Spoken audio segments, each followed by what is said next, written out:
You think you can just accuse me of cheating while I was away on business and demand a divorce? My husband, Jackson, bellowed through the phone. It should have been a jolting moment, but I knew better. This was just his attempt at stirring up drama. I already sold it. And you know what? I could practically feel his emotions quivering on the other end. Did he honestly believe I wouldn't see through his little charade? His naivety was almost comical.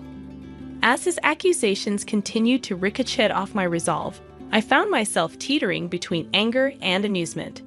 Yet, amidst it all, a sense of empowerment began to emerge. This wasn't just a spat. This was a turning point. This was the moment I decided to take control. I chuckled inwardly at his feeble attempt to manipulate me. And then, as if the universe had aligned, a realization dawned on me. It was my turn to play. I'm Olivia, a 28-year-old working mom. Though I've held a steady job at a college store since I graduated from junior college at 20, Jackson's career trajectory has been less than stable. He's 2 years older, but when we first met 3 years ago, he was bouncing between jobs or sometimes doing nothing at all. He proposed to me hastily, but I set a condition. He needed to secure a stable job. I wasn't about to embark on a marriage without considering our future. Okay, but there's a condition, I asserted firmly, watching Jackson's expression shift to one of concern. What is it? He asked cautiously. You need to find a stable job. Otherwise, marriage is out of the question. We need to think about our future. He attempted to brush it off with a casual remark. Oh, don't worry, you're working, so there's no rush, right? But my parents would be concerned if I married without a job.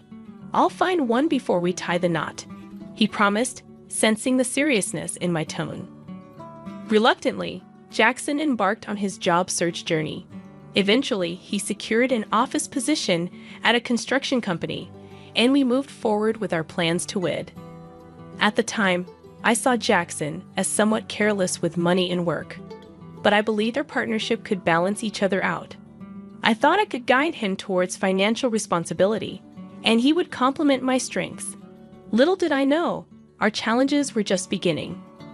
About a year into our marriage, as we were exploring the idea of buying a house, Jackson revealed a troubling obstacle.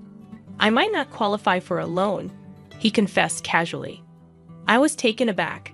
What do you mean? I pressed for an explanation. He shrugged. Because I haven't been at my job long enough, I might need a guarantor for the loan. The only option would be my dad, but he's dealing with some serious gambling debts. He probably wouldn't be able to help. Why didn't you tell me this earlier? I was dumbfounded, especially with the contract and the real estate agent right in front of us. But Jackson, appearing unfazed, nonchalantly remarked, If we put the house in your name, it'll be fine, right? You've been at your job forever, so you can secure the loan. We'll both contribute to paying it off. It's just a formality. That's beside the point. Why didn't you bring this up before? This is significant for me too. I'm not even prepared with the paperwork, I retorted, frustration bubbling beneath the surface. Though he offered an apology, his contrition felt superficial, lacking sincerity. Despite my urge to protest further, faced with the already arranged contract and the presence of the agent, I decided against escalating the situation. Reluctantly, I hastily gathered the necessary documents, such as my income statement, for the loan application, and impulsively finalized the purchase under my name. Doubt not at me. Could I truly envision a future with this man? Perhaps I should have simply asserted, then we won't proceed, instead of hastily preparing the paperwork. My anxiety heightened with the looming issue of my in-laws. The other day, I had a conversation with Dad, Jackson began. He mentioned he might lose the house due to the debt I mentioned earlier, so he's considering moving in with us. Is that all right? What? Why would you even entertain that idea? I reacted swiftly, but Jackson merely shrugged it off. Well, he's facing difficulties. My brother is single, but he's working abroad. I'm the only one Dad can turn to. Shouldn't we seriously discuss this? Maybe he can stay temporarily until he finds a place, but committing to living with us permanently is a major decision. Jackson scowled. You just don't want him to stay, do you? If he moves in, we can divide the living expenses. You're always going on about money. You mean the money you never contribute? You promised we'd split the mortgage, but it's only coming out of my paycheck. You haven't given your share. In marriage, finances are shared. It's not just your money, it's ours. It's deducted from your account because the house is in your name. Stop being so self-centered, I exclaimed, frustration evident in my tone. But Jackson simply muttered, I hate discussing money, before storming out of the room. Such disputes became a regular occurrence. Every time, Jackson would brush off my concerns and eventually retreat. No resolution was ever reached. However, Jackson wasn't entirely inactive regarding his family's predicament. As part of his role in construction site administration, he frequently dealt with real estate contracts. He often consulted a specific agency on how to secure the best price for selling his family's home and the necessary procedures involved. I overheard these discussions repeatedly, finding solace in the fact that I wasn't alone in contemplating this matter. Yet the prospect of my in-laws moving in with us post-sale, as if it were a foregone conclusion, continued to unsettle me. Jackson began attending meetings with real estate agents and my in-laws without involving me, and he started spending more weekends away from home. Eventually, he embarked on a lengthy business trip lasting several months, necessitated by the distance of the construction site he was overseeing. It wasn't apparent to me then, but the seeds of our power struggle had already been sown. A few days after Jackson departed for his trip, I decided to treat myself to tea after a shopping excursion. Hello, the man who greeted me seemed familiar. Memories flooded back, recalling him as someone Jackson had once brought home. He worked at a real estate company, a young employee named Samuel, according to Jackson. Samuel had been with the company for less than a year. Ah, yes, I remember you. You visited our house before, right? Yes, I apologize for dropping by unannounced and even joining for a meal. My apologies. No need to worry. I should have been more welcoming. We ended up sharing tea together. Samuel was affable and appeared more level-headed than Jackson, despite his youth. As we conversed over tea, we found common ground and eventually bid each other farewell. At that moment, I couldn't fathom that this brief encounter would later be twisted into an accusation of infidelity. Yet that's precisely what happened when Jackson confronted me. You've been cheating on me while I was away, haven't you? We're getting a divorce. Give the house to my parents and leave, immediately. Jackson's accusation hit me like a sledgehammer. In that moment, I couldn't help but wonder if the rumors were true. Jackson had evidently been spreading falsehoods, fabricating a narrative of my infidelity to justify his desire for divorce. And the bearer of this false tale was none other than Samuel, the man Jackson unjustly accused me of having an affair with. He showed up at my doorstep the day after our tea. I apologize for the sudden visit yesterday. Jackson asked me to reach out to you. Samuel confessed as he stood at my doorway. Shock and confusion washed over me, but I invited him inside, eager to hear his story. What he revealed left me stunned. Jackson had orchestrated a plan to frame me for infidelity, all in a bid to secure a divorce. Samuel was roped into fabricating evidence to support this scheme. There were two motives driving Jackson's deceitful agenda. Firstly, he coveted our house, fearing the potential loss of his parents-in-law's property. Jackson saw cohabiting with his parents as the easiest solution, but my resistance to the idea led him to devise a plan to oust me and claim the property. Secondly, Jackson was involved in an affair of his own, spending weekends with his mistress while pretending to discuss matters with my parents-in-law. His infatuation with her led him to view me, his wife, as an impediment. By framing me for infidelity, he hoped to secure both the house and compensation in the divorce settlement.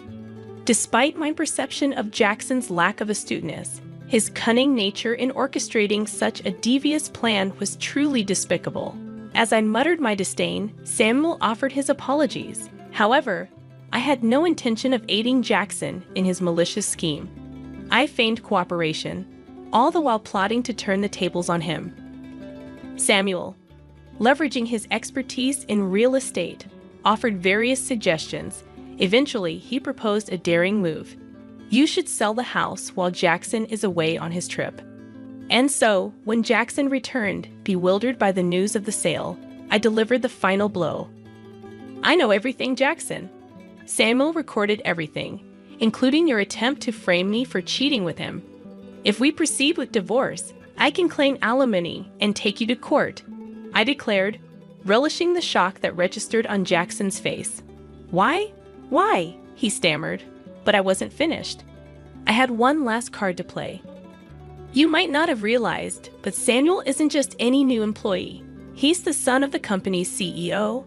I emphasized, incredulous at Jackson's obliviousness. Didn't you notice Samuel shares the same last name as the CEO? How did that escape your notice? I pressed, my frustration mounting. Well, Samuel's last name isn't exactly uncommon, Jackson attempted to rationalize. Are you serious right now? I couldn't believe his lack of awareness. Yes, I'm serious, Jackson replied, his shock palpable. The realization dawned on him slowly. Samuel's company was one of Jackson's most crucial clients, and they had played a significant role in handling his family's property matters.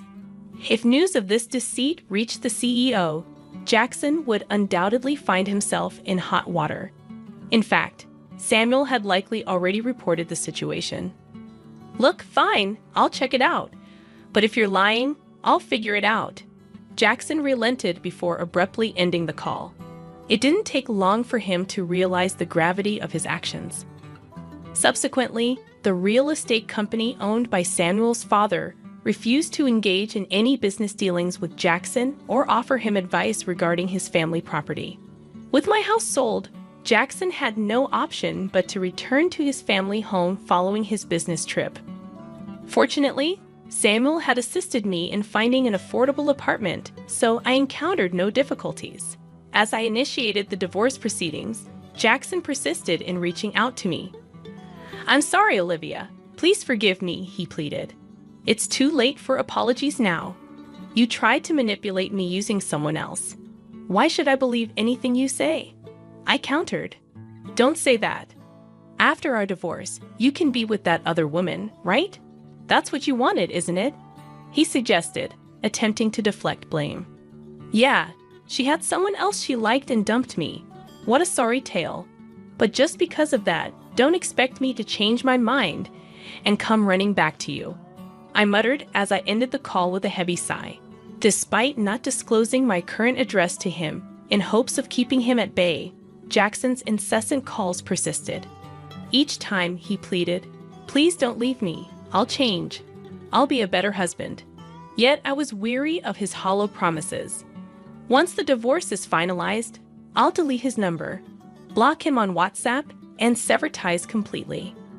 To make matters worse, even my mother-in-law reached out, begging, please, Olivia, we'll be lost without you. It's not me you wanted, it's the house, right? But there's no house left, I reminded her. It wasn't just about the house. We're not that heartless. Come back, and you'll understand, she implored. You wanted the money, didn't you? I shot back, frustration seeping into my voice. That's not true. You're being unfair. You attempted to coerce me into living with you, and when I refused, Jackson resorted to deceit to gain leverage in the divorce. I can't trust someone who resorts to such tactics, I asserted firmly. It's obvious you're only interested in money. I continued to rebuff their pleas. Then my father-in-law called, his tone dripping with arrogance. Isn't it your duty as a daughter-in-law to assist my wife a little? Are you seriously refusing? Isn't all of this a consequence of the debts you've accumulated? I countered, my resolve unwavering. In response, his voice on the phone grew so loud that it hurt my ears. You heartless woman.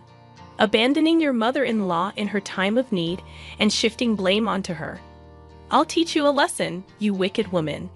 With that, I ended the call, shaken but determined. Armed with the recorded audio, I sought counsel from my lawyer. As it transpired, my father-in-law's words constituted a threat. Armed with this evidence, I informed Jackson that I'd pursue legal action if he didn't agree to the divorce. In a panic, Jackson reluctantly consented to the divorce. Finally, I was free from the clutches of that outrageous family. After the divorce, Jackson's reputation at work suffered, leading to a loss of trust and diminished responsibilities. Additionally, the unresolved debt forced him to sell his family home at a steep discount. Now, he resides in a modest apartment with his parents, grappling with a reduced salary and the burden of supporting his family. To compound his challenges, he is obligated to pay me alimony. Learning about Jackson's struggles firsthand from Samuel, who remained a confidant, I discovered an opportunity to leverage my customer service skills from my previous role at a clothing store. Samuel, now working in the HR department of a real estate company, recommended me for a position that required strong communication abilities. After careful consideration and discussions with Samuel, I accepted the offer and transitioned to the real estate company. Throughout this transition, Samuel and I maintained our close bond, which eventually blossomed into a romantic relationship. After a year of dating, we tied the knot, and I became the spouse of the future company president. Jackson likely never envisioned that the two individuals he attempted to falsely accuse of infidelity would ultimately find love and marry each other. Now surrounded by my supportive new family, including my in-laws, I look forward to building a beautiful life together with Samuel. Since you're getting your ovaries removed, you won't be able to have children, right? And I don't need you anymore, so will you divorce me? My husband, Mike, handed me divorce papers. Wait a minute, what are you talking about? This is no time for jokes, and I'm not going to tolerate this. A few days ago, I was rushed to the hospital with severe abdominal pain.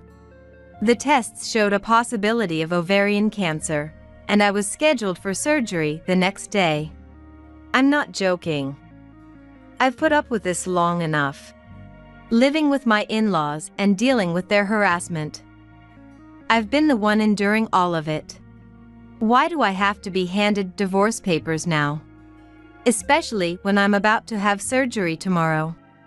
Anger, sadness, and despair welled up inside me as I covered my face with my hands. Then, to make matters worse, I heard my in-laws' voices. A useless woman who can't have children should just step aside.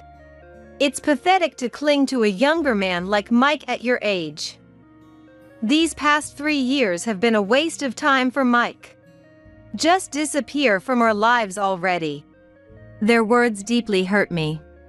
I bit my lip, trying not to cry, and with my right hand trembling, I held it steady with my left as I signed my name.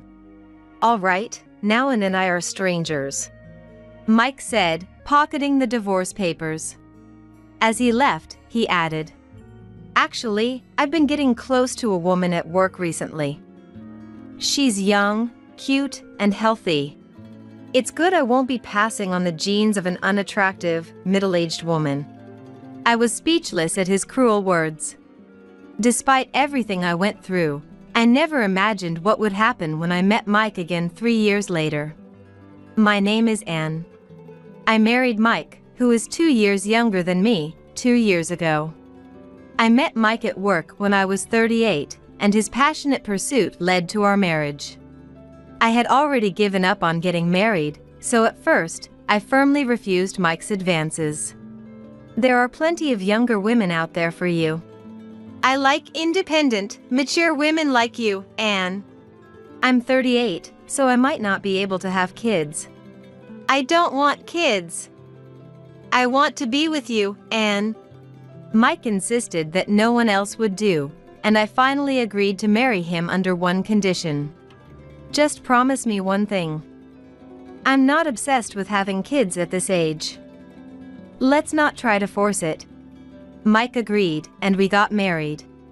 Mike, who had always lived with his parents, insisted on continuing to live with them after we got married. I'm their only son, and I think I'll need to take care of them someday. Can we live with them from the start? Living with others at my age was a bit daunting, but since Mike was willing to marry me, Thinking this way, I agreed to live with Mike's parents, Bob and Nancy.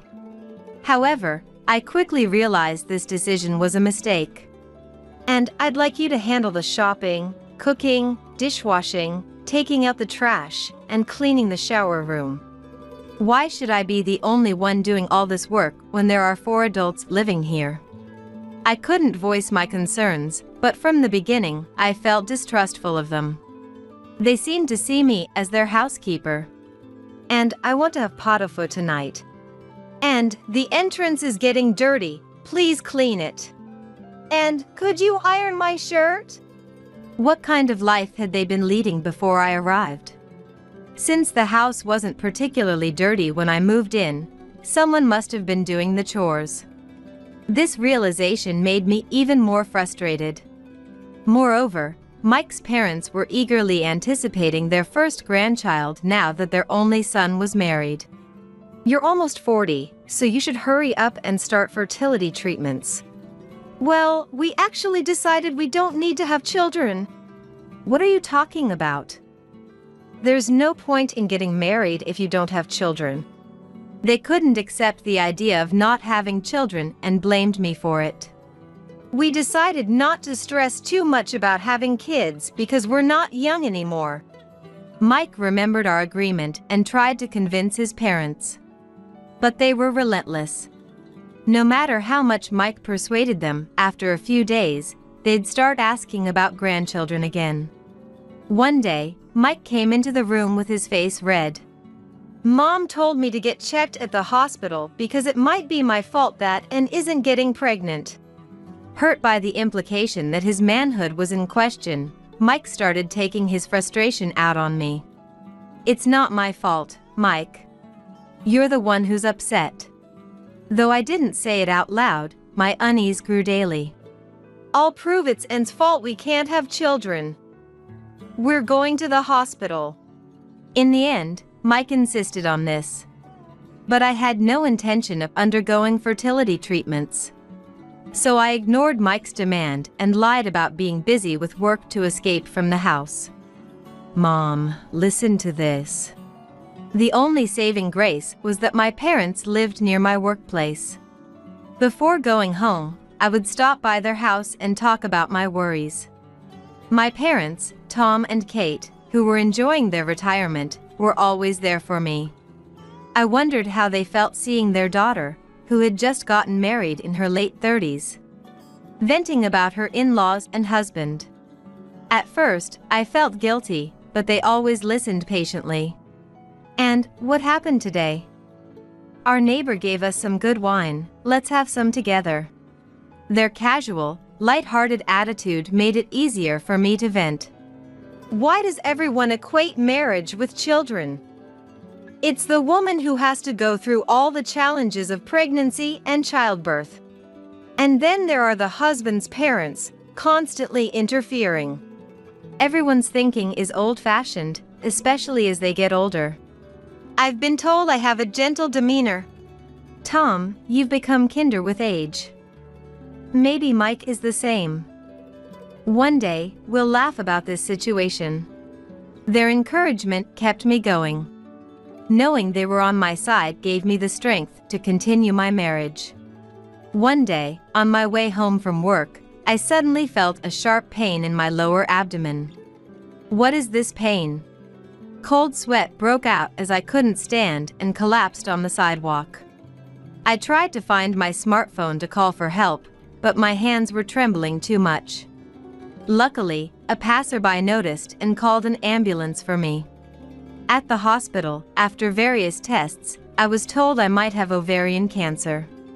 Can you contact your family immediately? The nurse asked, and I called Mike. It was past 7 p.m., and Mike should have been home, but he didn't answer despite my multiple attempts.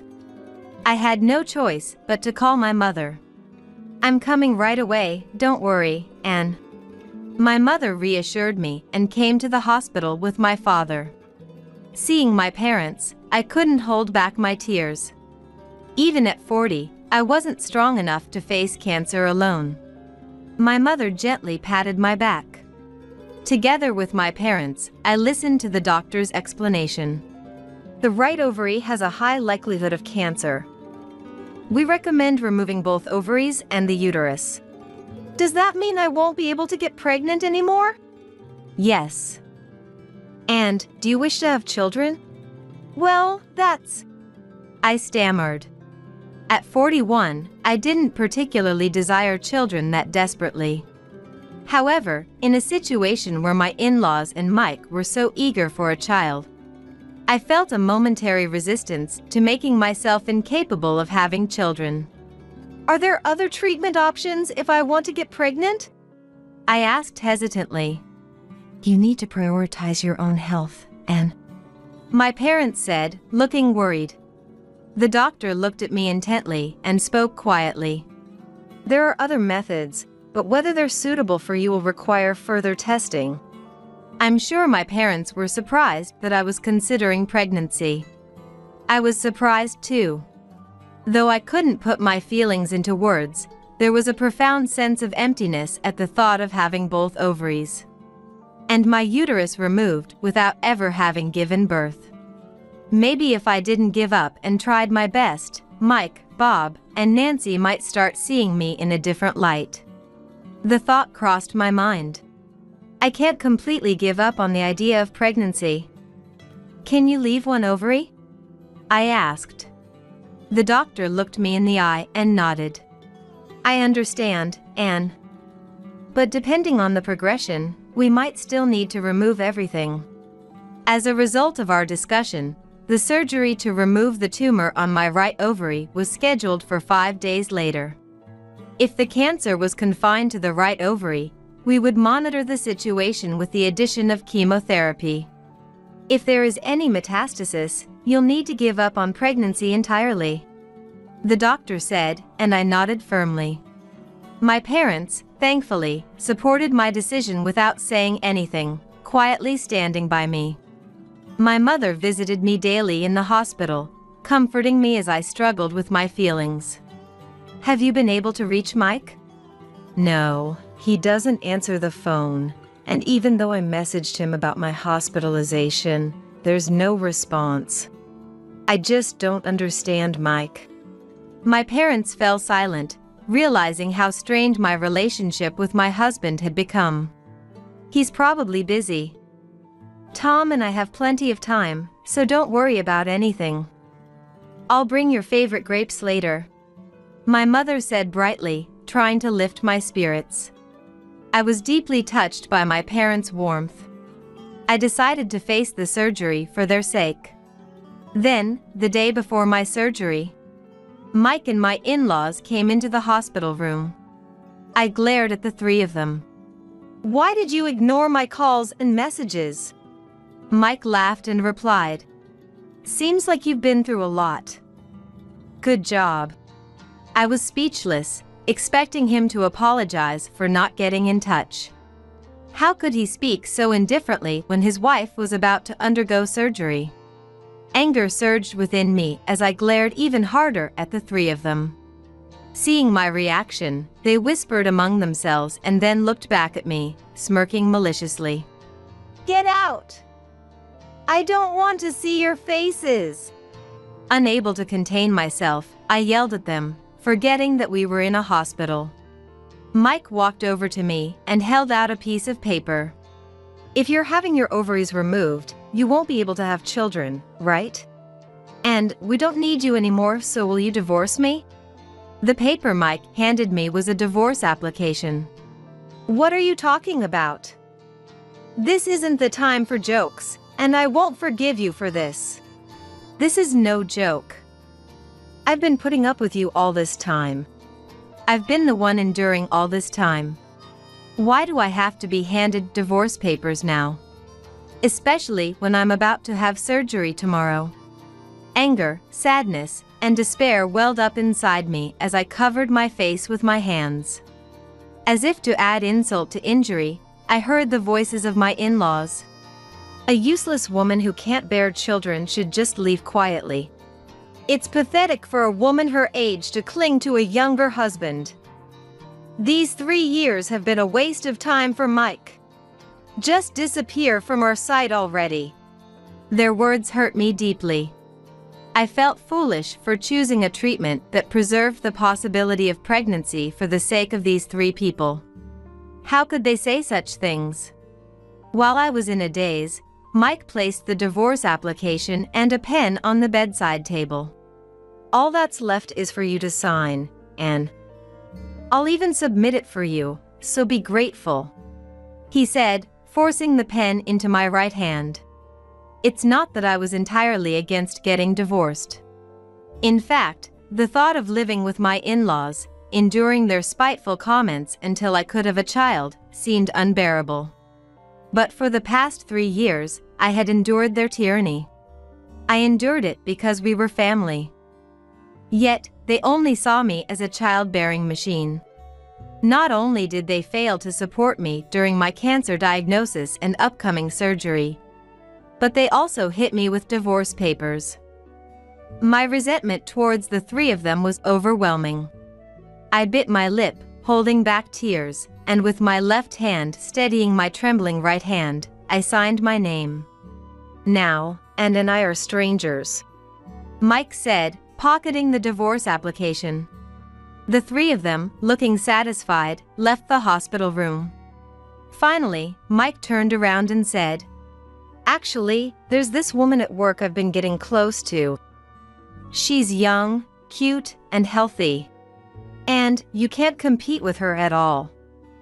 Oh, I'm glad I didn't pass on the genes of an unattractive, middle-aged woman. When I glared at him, Mike laughed and said, "I'm so glad to be divorcing a middle-aged woman." Then he walked away.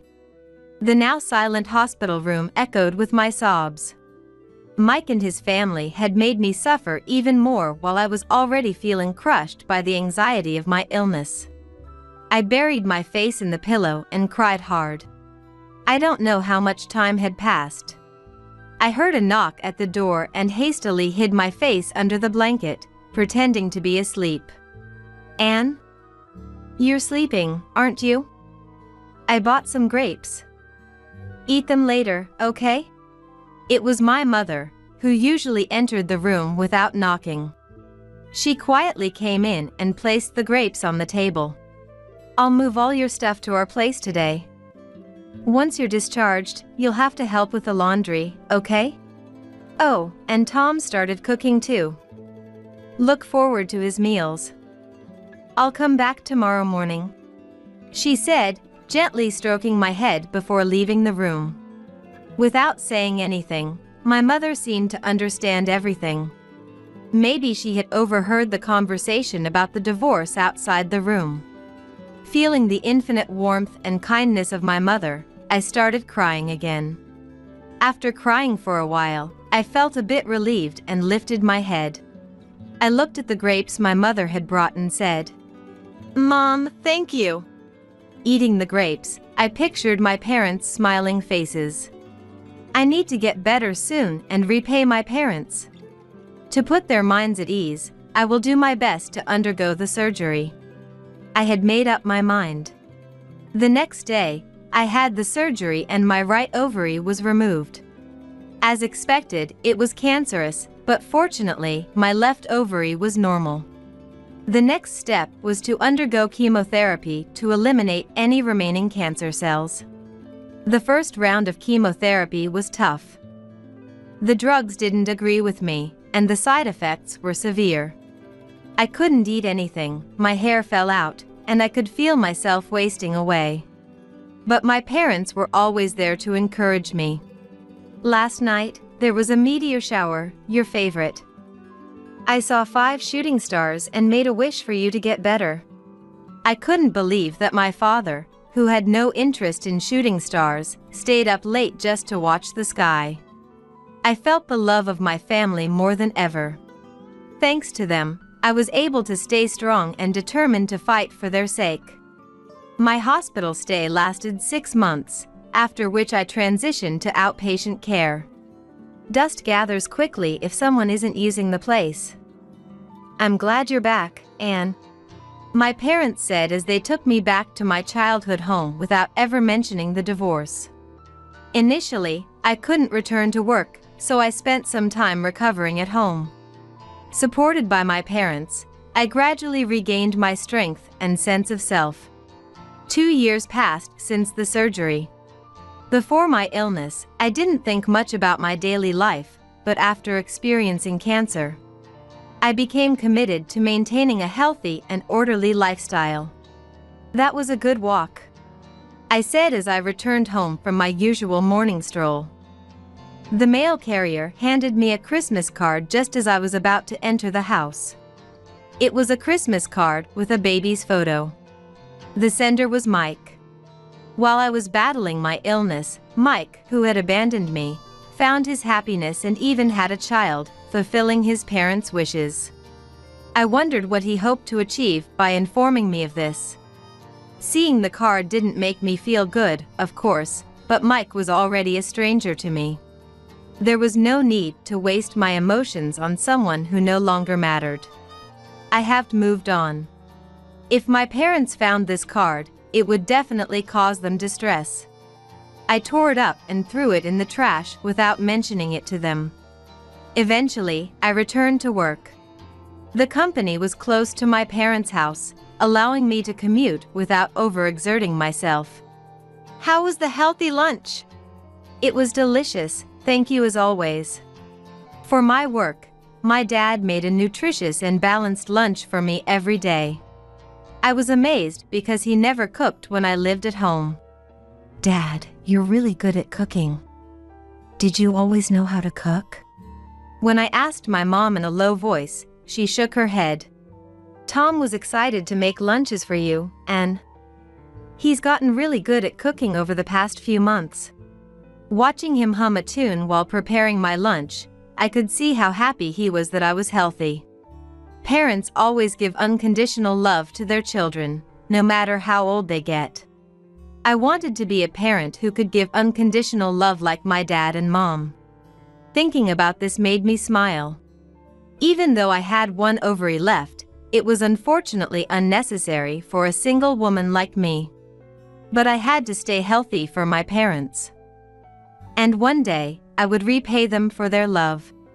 I made up my mind again.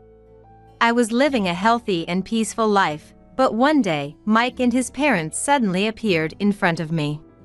They were waiting for me in front of my parents' house as I came back from work. Anne. When Mike saw me, he whispered my name, and the three of them apologized deeply, not caring about the people around. It was my fault. Please give me another chance. What was he saying now? Besides, Mike already had a child. I was furious with Mike's irresponsibility and his parents who came with him to apologize. As I glared at them silently, Mike began to speak slowly. I was deceived. According to Mike, he had married a young woman he met at work right after our divorce. Because she was already pregnant. I was furious to learn that he had cheated on me while we were still married. Then, just as the Christmas card said, they had a son and thought they were living a happy life. But it turned out his current wife was seeing another man besides Mike. Mike, who became suspicious because she always took her calls outside and never let go of her smartphone, finally hired a detective and found out. To make matters worse, the son Mike thought was his was actually the child of her lover. When Mike confronted his wife, she easily admitted to the affair and the child. And then she laughed and said, "Of course, I'd prefer the genes of my young boyfriend over a middle-aged man like you." Sounds like a line I've heard somewhere before. Mike hung his head when I muttered, "I'm really sorry. I finally understand how awful we were to you," and following Mike, his parents also apologized. "We won't say anything about kids anymore, so please live with us again?"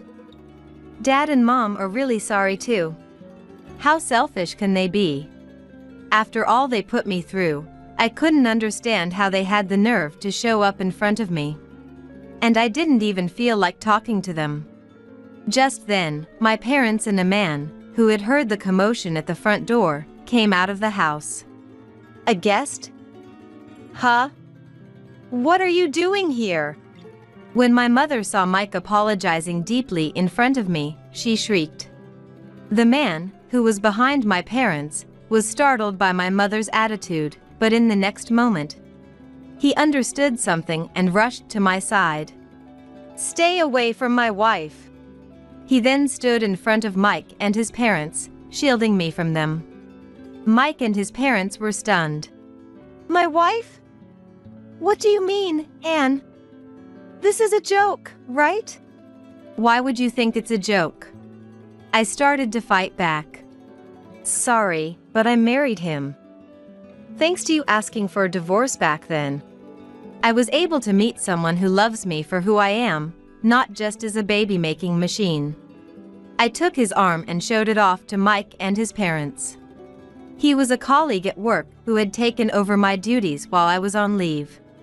Even after I returned to work, he continued to help me so I wouldn't overexert myself, and gradually, we began to spend more time together. When I'm with and I realize the little joys in life. Please marry me. He accepted everything about me, and I accepted his proposal. We registered our marriage 6 months ago. Wait, isn't that a maternity mark on your bag?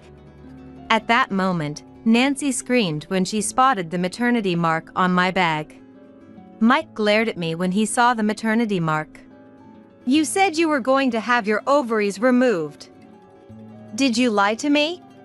How low can you go, lying like that? Do you enjoy playing the tragic heroine? Same as before, Mike's parents joined in and started to criticize me. It was you who unilaterally demanded a divorce without listening to my story, wasn't it? Since you wanted a child so badly, I decided to keep one ovary to increase the chance of pregnancy, but you never listened, did you? Recalling the situation at that time, I got angry. Sensing my anger, he stroked my back to calm me down. My wife has endured tough chemotherapy and is still fighting hard with her remaining ovary. Please stay away from my precious wife from now on. If you break this promise, we will take legal action. Intimidated by his forceful words, Mike and his parents backed away silently. We came here intending to offer Anne a place as a housekeeper to look after her health, let her struggle with late pregnancy, Mike said spitefully before fleeing with his parents. My parents quickly rushed to my side. And are you okay? If they show up again, I won't forgive them. Their faces were filled with anger, having seen me go through such a tough time. I will always protect you. Tom, Kate, please rest assured. His strong words finally gave both me and my parents a sense of relief. Later, my mother heard from somewhere that Mike had also made his second wife live with his parents, just like he did with me. From Mike's story, it seemed like they were completely deceived by his second wife, but that wasn't the whole truth. I had thought they treated me coldly because I couldn't get pregnant. And thus, they were probably kind to his pregnant second wife, but that wasn't the case. They didn't treat her well despite her pregnancy. They made her do household chores and carry heavy loads. Some neighbors, seeing her struggling with a big belly while shopping for groceries for 4 adults, even helped carry her bags out of concern. Of course, it was wrong of her to cheat on Mike and have another man's child. However, Mike and his parents were so harsh that no one could feel any sympathy for them. Marrying 2 women, making them live with his parents and treating them like housekeepers, and then divorcing them in a short period. Such bad rumors about Mike and his parents spread in the neighborhood, making everyone avoid them. Even so, they continued to search desperately for another spouse to take care of them. But whenever Mike brought a woman home, the neighbors would tell her about these rumors. Thanks to this, no more women fell victim to Mike, and the 3 of them now live quietly, being looked at strangely by the neighbors. Was their house a hoarder's den before and lived there? No, it was fairly clean. I think Nancy managed the house well when there wasn't a daughter-in-law around. I see. My mother nodded in agreement. Recently, Nancy's health has been poor, probably due to her age. Mike is apparently taking care of Nancy while working, but the two men can't keep up, and the house has started to deteriorate recently. It's their own responsibility. Those 3 blood-related family members will have to manage on their own. They should live the rest of their lives reflecting on how they've treated their spouses. Mom, I'm home. My daughter and husband returned. Welcome back. I've been waiting for you. Let's play. My daughter saw her mother and joyfully ran into her arms. She turned 2 this year. When she was born, my husband and parents cried and thanked me. There were times when I wondered why I chose to keep one ovary, and I felt really sorry for my parents who quietly supported my decision. But now, I have no regrets at all. Because I've been blessed with such a wonderful family. After our daughter was born, the 3 of us moved into an apartment near my parents' house. My parents often came over with various excuses, like they made too much food or received extra vegetables from a friend. Even though having another child at my age seems impossible, my parents play with my daughter so much that she never feels lonely. Which is a great help to me. Grandma, you're having dinner with us, right? Sure. And is that okay? Of course. Call Dad over too. Thank you. We have some grapes, so I'll ask Tom to bring them over. Ordinary and warm conversations. Despite the harassment, divorce, and illness I once endured, I now lead a happy life thanks to my parents and my current husband. My life shines even brighter thanks to my daughter, who came into my life just as I had nearly given up on becoming a parent. Who could show unconditional love like my father and mother? Mom, this is for you. My daughter placed an acorn she found in the park into my hand. Thank you. I'll treasure it. I hugged her tightly. I want to continue cherishing these little moments of happiness with my family, who all care for each other deeply. Could you move out of the way? You're in my way. Wait a minute. With that, my stepdaughter Susan kicked me as I was crouched down, cleaning the hallway. I lost my balance and fell on my bottom. This happened every day, and she always chose moments when my husband Matty was away to harass me. Hey, why did you marry my dad? What? You must be in it for the money. He makes quite a bit, doesn't he? That's not true at all. That's definitely not true. I didn't even know what he did for a living or his income until right before we got married. But whatever. It doesn't matter because you'll be out of here soon enough. What are you planning? I heard the front door open and Maddie came home. You're home early today? Yeah, I have another business trip lined up. It'll be for a week. When are you leaving? It's not for a while yet. I felt an unsettling gaze from behind me, making my skin crawl. Even though there was still time before my husband's trip, I ended up breaking my leg at the worst possible time. I managed to get discharged from the hospital, but that was just the beginning of the nightmare. Then Matty left for his trip. Susan had been waiting eagerly for this moment. I'm going on a trip, so give me some money. What? I don't have any money for you. Don't lie. I know you have it. She opened the third drawer in the closet and started rummaging through it. See? I knew it. I'll take this for my trip. She found the $10,000 I had saved for emergencies. Wait! I was discharged, but I still needed crutches. I managed to stand up and tried to chase after her. She grabbed my crutch and smashed it against the wall until it broke in two. Why would you do that? We don't need a fake like you. Just try not to die or something. And with that, she left me in the second-floor room and went on her trip, leaving me alone. I couldn't take it anymore. A voice inside me whispered, telling me to get revenge. 7 days later, Susan came back and seemed to sense something was wrong as she hurriedly ran up to the second floor. Thus began my revenge. I am Rose, and I'm 45 years old this year. I'm remarried and living with my husband Maddie and stepdaughter Susan.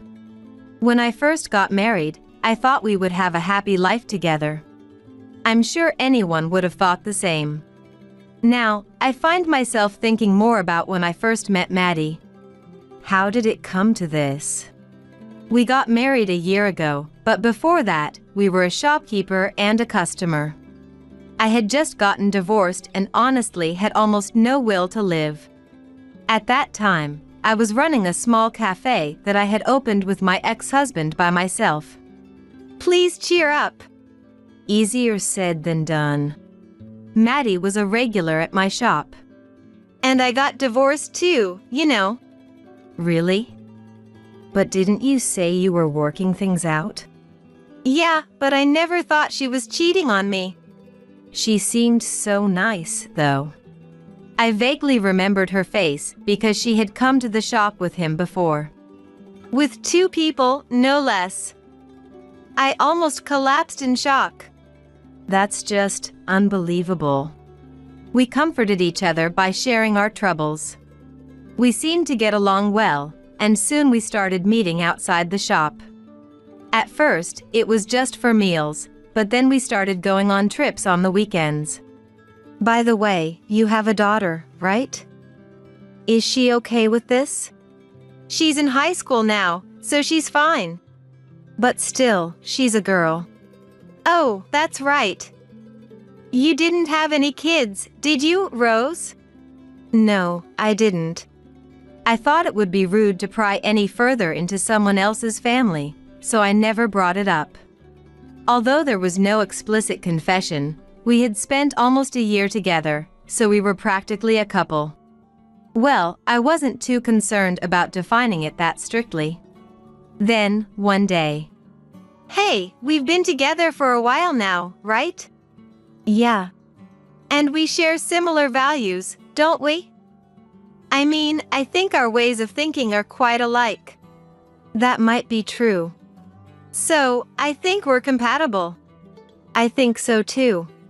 That's why I believe we should be together more. Wait a minute. What are you trying to say? Will you marry me? Marry you? Is it a no? It's not that. I couldn't answer right away. I couldn't stop thinking about my ex-husband. My divorce was due to emotional and physical abuse. And when he realized I might press charges, he left without a trace, leaving behind the divorce papers.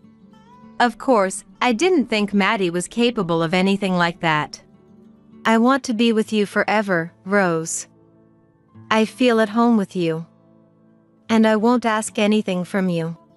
Maddie continued to passionately explain how much I meant to him. I've never been pursued so intensely before. Are you okay? Sorry. I got too excited. Maddie's breathing had become heavy. Seeing him like that, I found it oddly endearing. About my answer, if it's okay with you. Really? That's great. But my worries didn't end there. I had never met Maddie's daughter. That opportunity came soon enough. Let me introduce you properly. This is my daughter, Susan. Nice to meet you. Likewise. I'm Susan. So, Dad has decided to marry this lovely lady, Rose. Is that so? Congratulations. Thanks. Looks like we'll need to move now. The introduction was surprisingly brief. Then, preparations for the move began in earnest. I never asked before, but what do you do for work? Come to think of it, I never mentioned it. I'm an interpreter. An interpreter? I never would have guessed. I know, right? Maddie speaks 5 languages fluently. I might have to travel sometimes, which could be inconvenient. That's fine. Thanks. I appreciate it. The move went smoothly, and our life as a family of 3 began. Susan, who had been quiet at first, started to open up little by little. Rose, Mom, do you mind if I call you that? You don't have to force yourself. Call me whatever feels comfortable. Thank you. So, why did you decide to marry Dad? Because he passionately proposed for hours? Really? Dad did that? From what I heard, Maddie was serious and didn't joke much at home. However, the Maddie I knew was full of humor. As we grew closer, Susan started college. But then, her behavior began to change. Susan, about your father's upcoming business trip. She used to respond normally, but now. Could you please not talk to me? What happened? You weren't like this before. Huh? Do you seriously not get it? It didn't take long to understand Susan's true nature. I'm leaving for the trip. I'll be back the day after tomorrow. Got it. Take care. See you. It was the first time Susan and I were alone together. Ever since her sudden change in attitude, I had found it difficult to interact with her. Ever since starting college, things haven't been going smoothly for Susan. I'm not sure why. Susan was the first to confront me. Hey, don't get so full of yourself, okay? I'm not trying to. Oh, really? Anyone can see it from how Dad always talks about you. That doesn't mean I'm getting full of myself. It's your smug attitude that pisses me off. What's your goal? Cozying up to Dad? What are you even talking about? Susan kept complaining nonstop. Listening to her, I realized one thing. She really, really likes Maddie. Are you jealous, maybe? There was a brief moment of silence. What? Jealous of you? Don't be ridiculous, I'm not a kid anymore. At the time, I thought I'd hit the nail on the head. But later, I would regret saying that. Susan locked herself in her room and wouldn't come out. Even knocking on the door didn't get a response. The next day, she said, I'm going out with my friends, can I have some money? Money? Didn't Dad give you some? It's not enough. Then let's talk about it when you get back. Susan scratched her head and banged on the table. Did you not hear me? I said I'm going out with my friends. Just give me the money already. Knowing she wouldn't give up, I handed her some money. Will this be enough? Only $100? Aren't your store profits good? Can't you give me more? This is all I can give. Do you want me to tell Dad? Looking frustrated, Susan stormed out. I let out a sigh. How did things get this way? When Maddie returned from his business trip, Susan acted as if nothing had happened. How was it with you two? This was your first time alone, right? As I tried to answer, Susan interrupted. It was fine. We got along well, didn't we, Mom? She flashed me a bright smile. Yes, that's right. Good. I was a bit worried, but it sounds like everything went well. Dad, you worry too much. Oh, by the way, Rose, I got you a souvenir. A souvenir? Yes, here it is. It was a bottle of the limited edition essential oil I had wanted. Thank you. Isn't this a limited edition? I just happened to find it. At that moment, I felt Susan's angry stare. Maybe she was boiling with rage inside. What about Susan? Did you get her anything? Oh, right. I almost forgot. Here you go, Susan. The bag was noticeably bigger than mine. Susan's eyes sparkled as she saw it. "Thanks, Dad." But when she looked inside, her eyes went dull. "Didn't you say you liked it before?" "That's why I got it." "Thanks. I'm happy." Her words didn't match her expression. "Sorry, I'm pretty tired. I'm going to bed." "Okay. Good night." As soon as Maddie went to the bedroom, Susan threw her gift on the floor. "What are you doing? Why did you get something expensive? And I got this childish stuffed toy." Susan's gift was a large stuffed toy of a popular character among young people. "Why don't we switch?" "What? Just give it to me." "Stop it." Susan tried to snatch the bottle of essential oil from my hand. "Dad's going to wake up." "Then just give it to me." We wrestled for a while, but I couldn't match the strength of a teenager. The bottle slipped from my hand and fell to the floor. Being fragile, it shattered, spilling the oil. "This is your fault for not giving it to me sooner." Susan shifted all the blame onto me and retreated to her room. I gathered the shattered pieces of the fallen bottle. Thankfully, I managed to save a small amount of the oil and carefully placed it back into the box. I could smell the lavender filling the living room.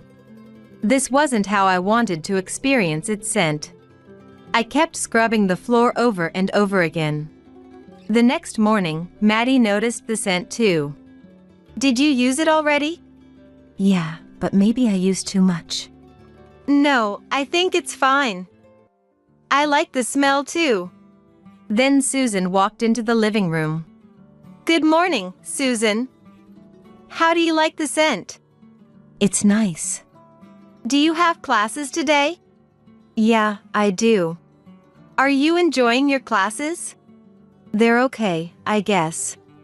Although she looked annoyed when she woke up, Susan started to smile while talking with Maddie. Soon it became time to go to the store. "I should get going." "Right, it's that time already." "I'll come with you. Just give me a moment." Susan started to get irritated because their conversation was interrupted. Her frustration was directed at me. I could sense it even without looking at her face. "All right, let's go." "Yeah." "Susan, don't be late." We arrived at the store and immediately began preparations. Thankfully, we had a lot of customers today. This was all thanks to Maddie's advice and financial support. I initially refused, but he insisted it was for both our benefit. We closed the store at 7 p.m., and while I was preparing to close the store, I encountered an unexpected person. "Long time no see, Rose." I turned around instantly, recognizing the familiar voice. "Why are you here?" "This is my store too, remember? It's mine now. Leave." "I've changed. I want to be with you again." "I remarried. I can't be with you. Even if I weren't married, I wouldn't want to be with you." Feeling the situation escalating, I pushed Nicholas, my ex-husband, away and tried to leave the store. But he grabbed my arm and pulled me back. "I can't forget about you." Nicholas began to run his tongue along my neck. I felt disgusted, my skin crawling. Then I heard the sound of a camera shutter. I couldn't see the person, but they quickly ran off. I took advantage of the distraction to push Nicholas away and escape. "Don't ever come here again. I'll call the police." All right. He left. But my heart was still pounding. I never expected him to show up here. I closed the store and went home immediately. "I'm back." No one responded. Maddie had mentioned he would be late. Susan wasn't back from school yet either. I sat down and started thinking about what to do next. I needed to figure out how to handle Nicholas. As I was deep in thought, someone walked into the living room. I looked up and saw Susan standing there. A slight smile on her face. Susan, can't believe you were doing that behind Dad's back. What do you mean? It's too late to deny it now. Susan showed me her phone screen. It was a photo from when Nicholas was bothering me at the store. So that shadow was you, Susan. This is solid proof of your affair. If I show this to Dad, you're done. You're misunderstanding something. Making excuses now? It's not an excuse. The man in the photo isn't a lover. Then who is he?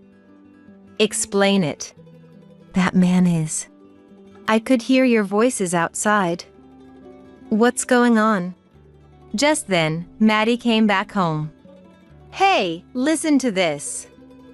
This unfaithful woman was cheating at the store. Cheating? Look at this. She showed Maddie the photo too. See? Just like I said. This is. Susan was struggling to hold back her laughter. But then, are you okay? Yeah. Did anything else happen to you? No. When I said I'd call the police, he ran away. I see. What are you talking about? Susan, did you really think they were cheating when you saw this photo? Anyone would think so if they see something like this. Isn't this man Rose's ex-husband? I had never shown Nicholas's photos, but Maddie figured it out. Exactly. He wants to get back together with me. We need to come up with a plan. She could be lying. Enough. If you believe that, fine. You'll find out eventually. Later, we consulted the police, who agreed to keep an eye on the store. Susan's photos came in handy at this time. Additionally, we found out that Nicholas was already wanted for fraud. Since that incident, Susan had calmed down. Susan also seemed to change and started being kind to me. It felt like we were back to the early days of her marriage with Maddie. Mom, I have a favor to ask. A favor? There's a friend's birthday coming up. I was wondering if I could use the store. I don't mind. Thanks. She had never relied on me this much before. So I let go of the past and trusted her words completely. I couldn't foresee the deeper darkness ahead. Susan continued to speak kindly to me, asking about the store, my relationship with Maddie, and things she had never asked before. When this continued daily, even I started feeling suspicious. And then, the day arrived. I'll come over after the store closes. All right.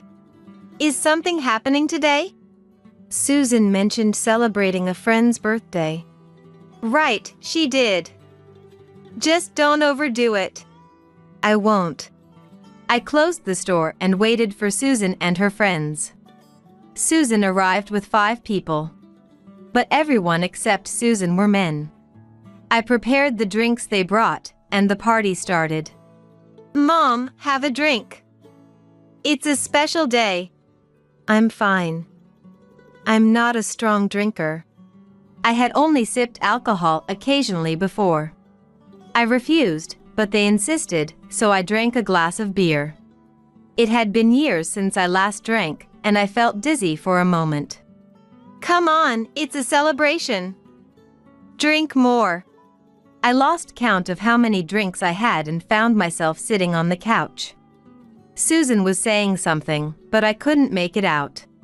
Then, I felt my clothes being removed. My vision slowly cleared. What are you doing? The source of the discomfort was my clothes being taken off. They were now trying to remove my skirt. I tried to escape, but I was held down. Susan! Stop this right now! Why? Was it all a lie? Of course. By the way, these guys are interested in people like you. They came right away when I posted online. And the friends you mentioned? All lies. I don't even know their names. I struggled, but they were too strong. They took off my skirt, leaving me in my underwear. Look this way. We're recording this. Do you think you can get away with this? Oh, right. With the sound, it would definitely be discovered, so I'll have to erase it later. Why are you doing this? I'm going to show this to Dad. To get him to divorce you. We don't need you around here. You're too loud. Maybe I should just shut you up. Stop it now. You're really annoying. Just do whatever you want with her. In the end, I was stripped naked and assaulted by the men. From that point, I have no memory. When I came to, the store was empty, and all I felt was a wave of nausea. I quickly put my clothes back on and headed home. You're late. Where's Susan? She's already back. I see. I took a shower, trying to wash away the feeling of those men. There was no way I could tell anyone about this. This was exactly what Susan had planned. After that, I had no choice but to accept whatever Susan did to me. You're in the way. Can you move? Wait a minute. Susan then kicked me as I was crouched down, cleaning the hallway. I lost my balance and fell on my backside. Hey! Why did you marry Dad? What? It was for the money, right? He's pretty well off. That's not true. That's definitely not true. Until we got married, I didn't even know what Maddie's job was or how much he made. But I guess it doesn't matter. You'll be leaving soon anyway. What are you planning? I heard the front door open. Maddie had come home. You're home early today? Yeah, another business trip came up. I'll be gone for a week. When do you leave? Not for a while yet. I felt a nasty gaze on my back, sending chills down my spine. Then I ended up breaking my bones. This was Susan's doing. She had pushed me from behind as I was going down the stairs at home. I tumbled all the way down, and when I looked up, there was Susan, smiling like she was possessed by a demon. I'll call an ambulance for you. But you have to say you fell by yourself. I was taken by ambulance and had to undergo surgery. My left leg was fixed with bolts, and my right ankle was also broken, making it impossible to walk. Are you okay? Don't push yourself too hard. Thank you. I heard you fell down the stairs. That's right. Susan was watching me from behind Maddie. Yeah, I was really stupid. Just take your time to heal. Susan would sometimes visit, pretending to check on me, but she was only there to mock me. How are you feeling? About the same. Just make sure you rest. Not that you can do much while you're unable to walk. I recovered enough to manage walking with crutches. But even after leaving the hospital, I couldn't feel at ease. Soon enough, the day came for Maddie to go on his business trip. I'm sorry to leave you when you're having a hard time, Rose. It's your job. You can't help it. Susan, make sure you help her out. Sure, leave it to me. Maddie left for his trip. Susan had been waiting for this moment. As soon as Maddie was gone, I'm going on a trip. Give me some money. What? I don't have any money for that. Don't lie.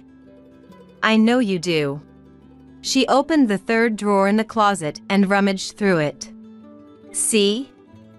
I knew it. I'll take this as my travel fund. Susan had found the $10,000 I had saved for emergencies. Wait. How did you know about that? Like I'd tell you. Did you go through my stuff? Who knows? Judging by her expression, it was true. She must have left it there to crush my hopes right in front of me. I managed to stand up and tried to follow Susan. Hurry up and hand it over. She grabbed my crutch, smashing it against the wall repeatedly until it broke in half. What are you doing? No one needs someone fake like you. Just try not to die. With that, she left me alone in the upstairs room. Susan left for a trip, and I was left all alone. I couldn't stand it anymore. A voice inside me whispered for revenge. Without a crutch, it's tough, but I can still stand. I thought about contacting Maddie, but Susan had taken my phone, so I had no way to reach out. However, I wasn't about to give up here. I managed to get downstairs, using an umbrella as a makeshift cane, and asked for help from the neighbors. I borrowed a phone and contacted Maddie. What? Is this true? It might be hard to believe, but yes. I'm coming home right away. Just hold on a bit longer. Maddie returned quickly. What happened? I explained everything Susan had done to me since our marriage. Finally, I mustered the courage to tell him about the incident at the store. Maddie's body trembled either with anger or shock. How could she? I can't forgive this, even if she's my daughter. Will you help me? What? If your anger is real, help me get back at her. Okay. What do we need to do? Well, here's the plan. We prepared and waited for Susan to return. 7 days later, Susan came back, completely unaware. I'm home. Well, of course there's no one to greet me. I wonder how she's doing. Maybe she's really dead. As she started to go upstairs, she noticed something strange. What is this smell? It's like something's rotten. Susan opened the bedroom door. She let out a scream that echoed throughout the house. Maddie and I quietly headed towards the bedroom. Peeking inside, we saw something that resembled a person lying on the bed. What do I do? Dump it somewhere. But then it might be found right away. Hearing this, Maddie burst into the room. What are you doing there? Dad? Why are you here? Weren't you on a business trip? I got a call that you were up to no good. Huh? But...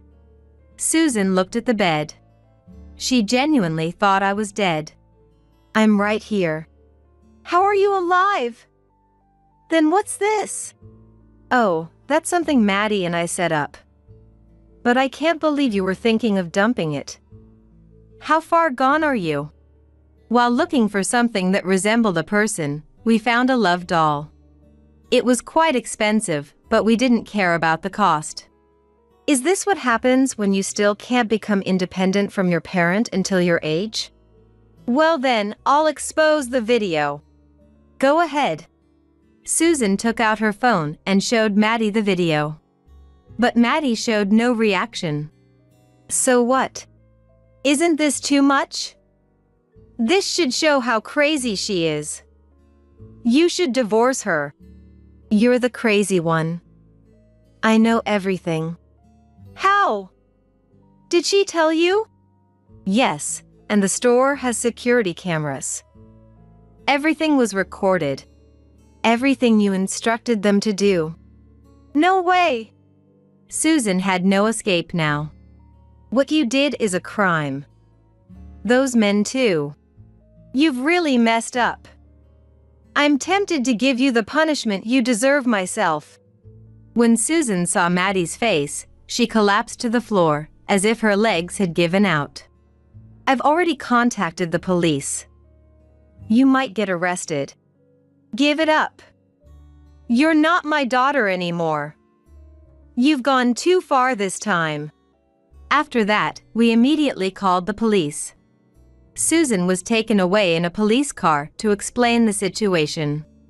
She looked like her soul had left her body. Are you okay? I'm fine. But you? Don't worry. I'm ready for this. According to the police, the men who attacked me were also arrested. Those men all claimed they were provoked by a woman. Messages on Susan's phone confirmed this, which was the decisive evidence. Subsequently, Susan was charged as an accomplice. Did we do the right thing? Of course.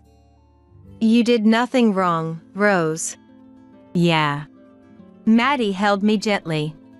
There's nothing else that makes me feel as safe. Later, we decided to visit Susan. She looked so thin and frail, like a different person entirely. Dad.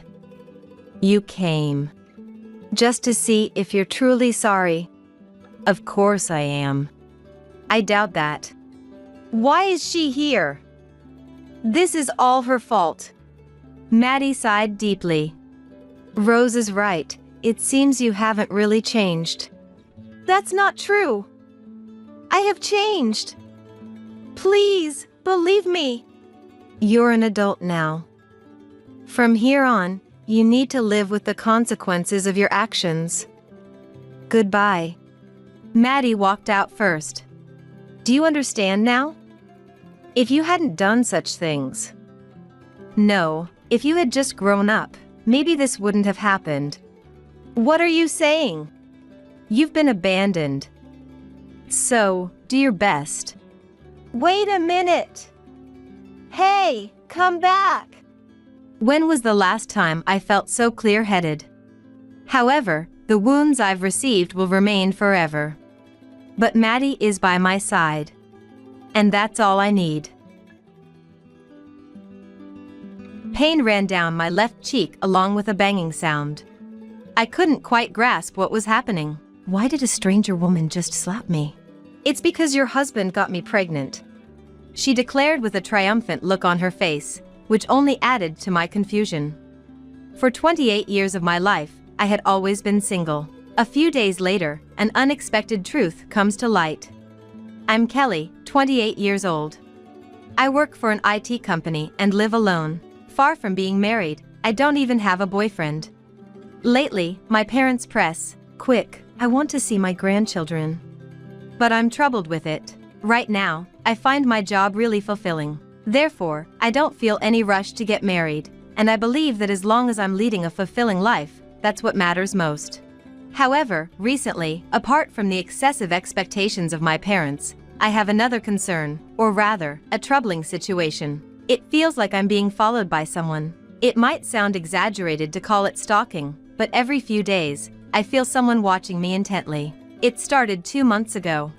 After work, I took the bus to my nearest station. As I walked from the station to my house, I constantly felt someone's presence behind me.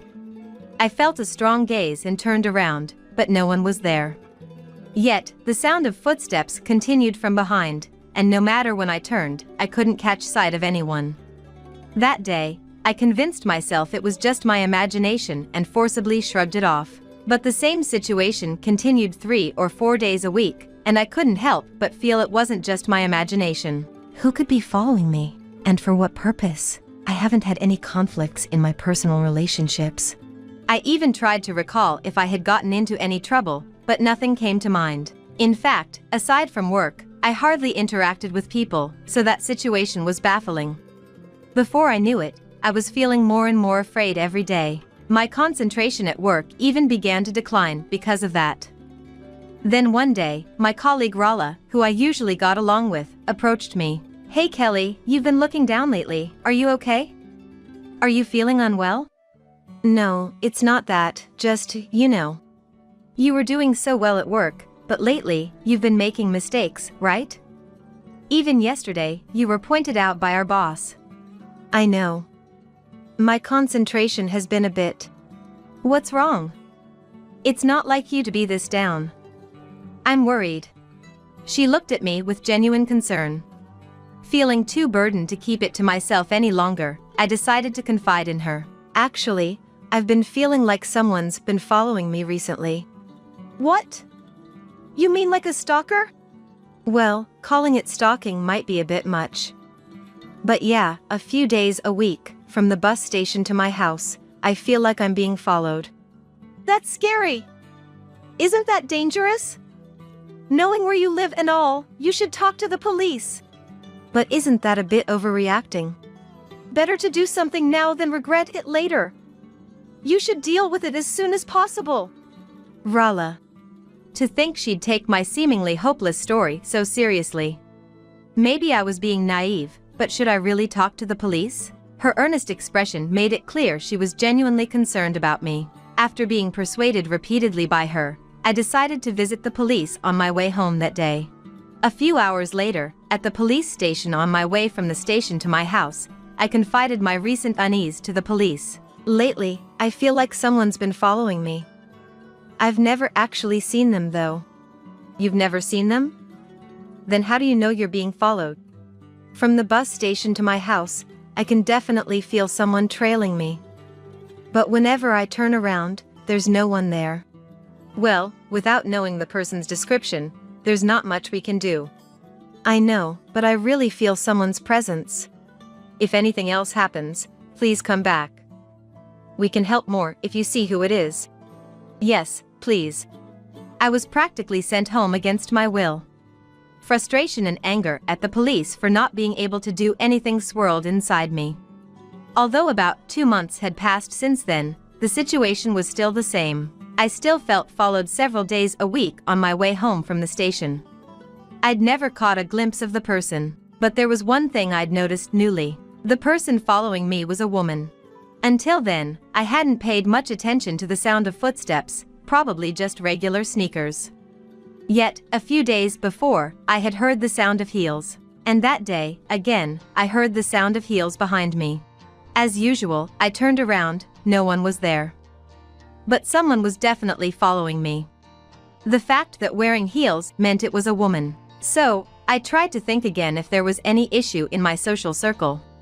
No matter how much I thought, nothing came to mind. Work was going smoothly, and I was not having conflicts with other employees. I didn't have a romantic partner, so there was no chance of being entangled in love troubles.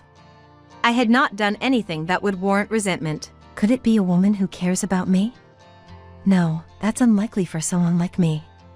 So for what? There's no reason for someone to follow me. With these uneasy thoughts, time just kept passing. About a month later, I finally came face to face with her. As usual, I was walking from the station, and sure enough, I heard the sound of heels behind me. Again, I thought. I quickened my pace. Then I heard a dull sound from behind. What was that sound? I instinctively turned around and saw a woman lying on the ground. It seemed she stumbled over a curb and fell. She grimaced as she slowly got up. I immediately rushed over to her, the woman who was presumably my stalker, and spoke to her. Your knee is bleeding, are you okay? You're the one who's been following me, right? Do you need something from me? Firstly, who are you? Just as I was about to say that, she stood up. Without saying anything, she ran back the way she came. What's going on?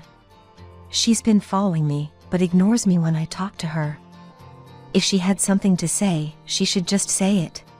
The woman, who appeared to be a few years younger than me, was undoubtedly the person who had been following me. But I didn't recognize her face, nor did I know her name. All I could tell was that she was a petite, younger woman.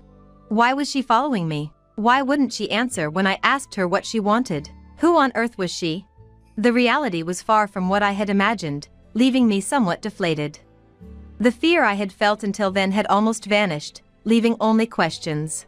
A few days later, as the identity of my stalker became clearer, my wariness faded. Knowing the stalker was a petite woman somehow made me feel less threatened. That day, I was aware of footsteps behind me as usual, but I didn't think much of it and continued on my way home. However, I felt the footsteps quicken, unlike usual. What? They seem faster than before. Am I going to be caught up? A trickle of sweat ran down my back. Before I knew it, I was walking faster, but her pace didn't slow down. If I sped up, the steps would quicken in response. I was sure it would catch up if that continued. So, I decided to stop abruptly. Confirming that the footsteps also stopped, I turned around forcefully. There was no one there. But on closer inspection, I could see white heels peeking out from behind a pole. I slowly approached and saw the same woman, who had silently left before. I stood in front of her, legs slightly apart, and looked straight into her eyes as I confronted her. What's your purpose? Following me around like this every day? Silent again? You wouldn't be following me for no reason, right? Enough already. What do you want? If you keep ignoring me, I'll take you straight to the police. It was then, as I said so forcefully, that I felt a sharp pain on my left cheek. I couldn't comprehend what was happening. What? Did I just get slapped? The pain in my slapped cheek intensified. Holding my cheek, I muttered, "That hurts." And then I heard a scoff. When I instinctively looked up, there she was, smirking maliciously. With that unpleasant smile, she said, "Because your husband got me pregnant." What? What did you just say? Didn't you hear? I said I'm pregnant with your husband's child. My husband's child. Did you just say that? Yeah. How does it feel to have your husband taken by me? Confusion clouded my mind. I didn't have a husband. First of all, I was not even married. Trying to clear the misunderstanding, I blurted out, "No, wait. You must be mistaken." But as soon as I said that, a dull pain struck my right cheek. Of course, it was her. She had slapped my cheek with the opposite hand that time. That moment, the anger I had been holding back exploded. I had tried to keep things calm, assuming she was a stranger, but then I had reached my limit. I glared at her and said firmly, "What are you doing? How dare you slap someone out of the blue? What kind of person are you? Oh, scary. Are you that upset because a young and pretty lady stole your husband? Stop talking nonsense. I told you, you've got the wrong person. Stop joking. Anyway, can you just get a divorce? There's a baby from your husband in my belly, you know." Ignoring my words entirely, she kept pushing her narrative. My irritation peaked, and I stated the plain truth. "I'm not married, you know." Huh? At my statement, her expression froze. Seizing the moment of her confusion, I pressed on relentlessly. "Did you hear? I said I'm not married. I don't even have a boyfriend, actually." Hold on. What are you talking about? That's my line. You're talking about your husband's child, but I don't have a husband. I'm not even married. Don't tell me you're pretending not to know.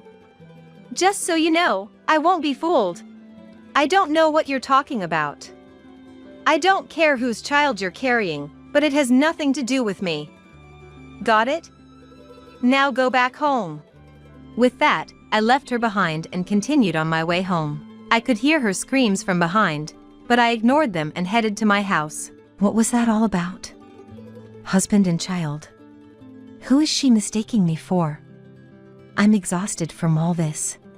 Once home, I lay on the sofa for a while, but the fatigue didn't fade. Feeling too tired to cook, I decided to go to the grocery store nearby. After shopping at the store about a 5-minute walk from the house, I stepped outside. Suddenly, large raindrops began to fall. Oh no. What should I do? I didn't bring an umbrella. While sheltering from the rain at the store, someone tapped me on the shoulder. I turned around to find a familiar-looking man. I think you're... I'm Tommy. We live in the neighbor. This kind of thing has happened before, right? I'm Kelly. Thanks for last time. My pleasure. I can walk you to the house today too, if you like. Thank you, that would be great. No problem, come on under the umbrella. The man who offered me shelter under his umbrella was Tommy, a resident of the same area. I knew of him because we often saw each other at the bus station on weekday mornings, but I didn't know his name.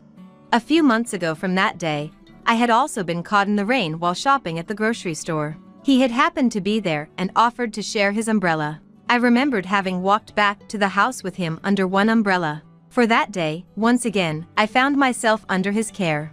As we chatted about trivial things on our way to the house, suddenly from behind, a shouting voice rang out. "Hey!" I turned around instinctively, and there was the stalker woman. She approached and grabbed my collar. "This awful woman. So you are Tommy's woman after all. Last time and this time too.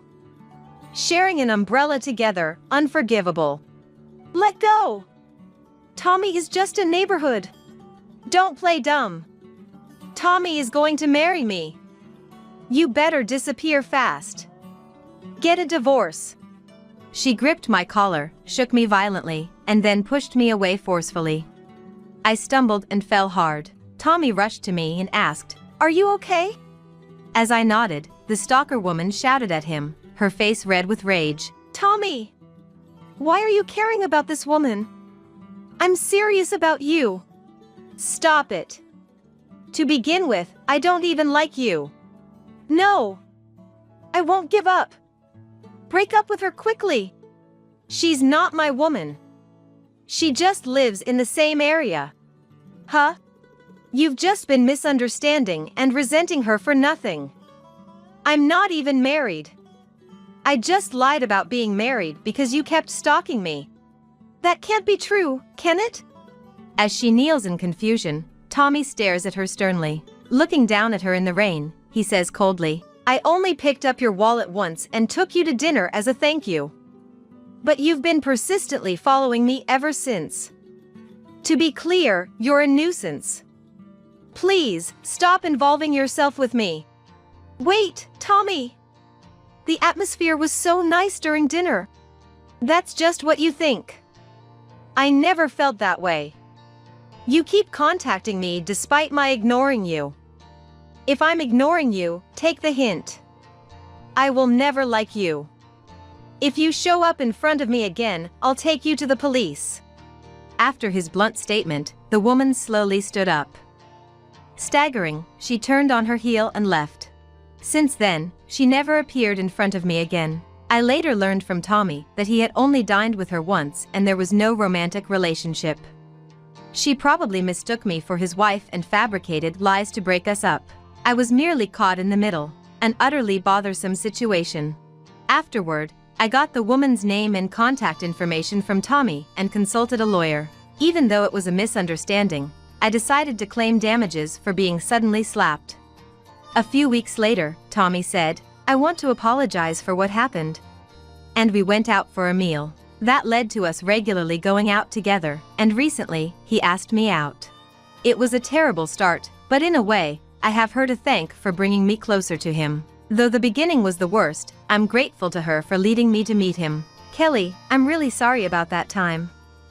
I dragged you into my problem. It's okay. I don't mind anymore. Besides, I'm happy now. If anything comes up, feel free to talk to me. I'm truly your boyfriend now. Thank you. I'll count on you if anything happens.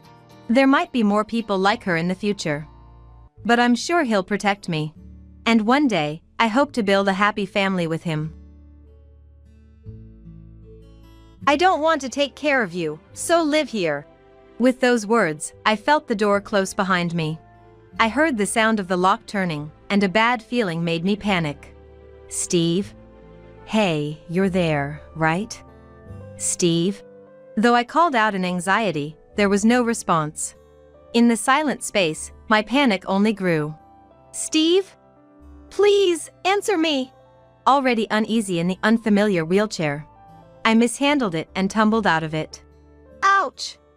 Why? How could this happen? I had to voice it out or the anxiety would crush me. Where am I, exactly? Am I just going to die here alone? Right when tears of frustration and sadness wouldn't stop. Cindy! With the sound of the door opening, I was enveloped in warmth. 3 days later, a TV show was featuring a certain store. Listening to show. Hey! Explain yourself! The door burst open, and the voice of the person I hated most in the world resounded. I am Cindy. A 32-year-old who works hard every day at a major company.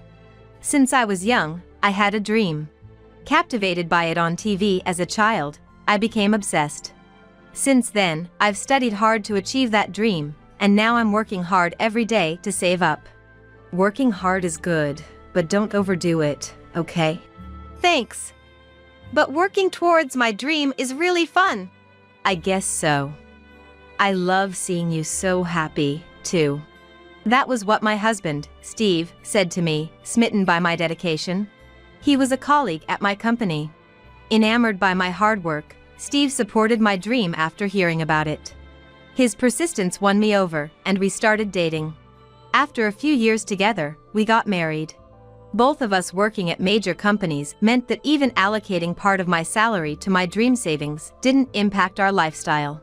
I also had companions chasing my dream with me as well. Cindy, how's it going on your end? Going well. How about you, Mindy? Of course. Just a little more to reach our goal. My best friend, Mindy. I met Mindy in high school. Hey, don't you think our names sound similar? Do they? Yeah, the spelling's different, but they sound alike. The similarity in the pronunciation of our names was what sparked our friendship, and discovering we shared the same dream quickly solidified it. Since then, we've been supporting each other in our efforts to realize our dream someday. Before I knew it, my dream had become our dream. My monthly highlights. It's checking the bank account for my dream savings. The more the money accumulates, the closer we get to our dream, and it excites me. But one day, as I checked it, I froze. Somehow, about $5,000 had been withdrawn from the dream savings. Only 2 people knew about this bank account: Steve and Mindy. Of them, only Steve knew where the debit card was. I went straight home and confronted Steve, who was relaxing. Hey! Did you withdraw from my dream savings without asking? Just borrowed it. Borrowed? You know how hard I've been saving for this, right? Shut up! I'll pay it back eventually. Steve's unapologetic attitude nearly made my head explode with anger. Besides, isn't it ridiculous for a woman over 30 to chase dreams? What? Lately, Steve has been mocking my dream like this. Bringing up my age, saying if I have time to chase dreams, I should contribute to making myself look younger. Steve, you used to support me. And it doesn't give you the right to use my money however you want. Money is shared between husband and wife, so it should be fine. That account has money I saved since before we were married. Where did you put my debit card? I somehow managed to get the debit card back from Steve. Now, I have to hide this debit card somewhere it can't be found. Stop nagging! With that much in there, it's fine to use a little. Steve's muttering filled my head with rage. I pay for all the living expenses and rent. I don't want to hear complaints from someone who doesn't contribute a penny. There's a big difference in salary between me and Steve. I'm older and started working earlier, but even so, I've managed to keep my performance top-notch. Conversely, Steve's performance has been declining. That's because you were the one who taught me the job. I was your mentor years ago. Whose fault is it for not growing since then? You can't sell youth, so as an older woman, you have to work hard to earn. Lately, we've been fighting like this all the time. Years ago, Steve used to encourage me, saying to keep going. Maybe it started when I turned 30. Around then, he began calling me an old lady and frequently brought up my age. If I tried to argue back, Steve would sulk and ignore me for a while, so I always ended up apologizing to keep the peace. But this time, I didn't feel like apologizing. After a big fight with Steve, I called Mindy. I'm sorry, Mindy. We promised to save together. It's Steve's fault. Don't worry about it, Cindy.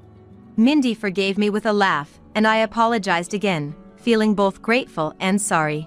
We were so close to our goal, but now it feels further away because of Steve. I couldn't help but sigh, and it must have been audible over the phone. I could hear Mindy laughing. You know happiness will run away, you know? Cindy, unlike me, you're married. A little trouble is inevitable. $5,000 is not a little trouble.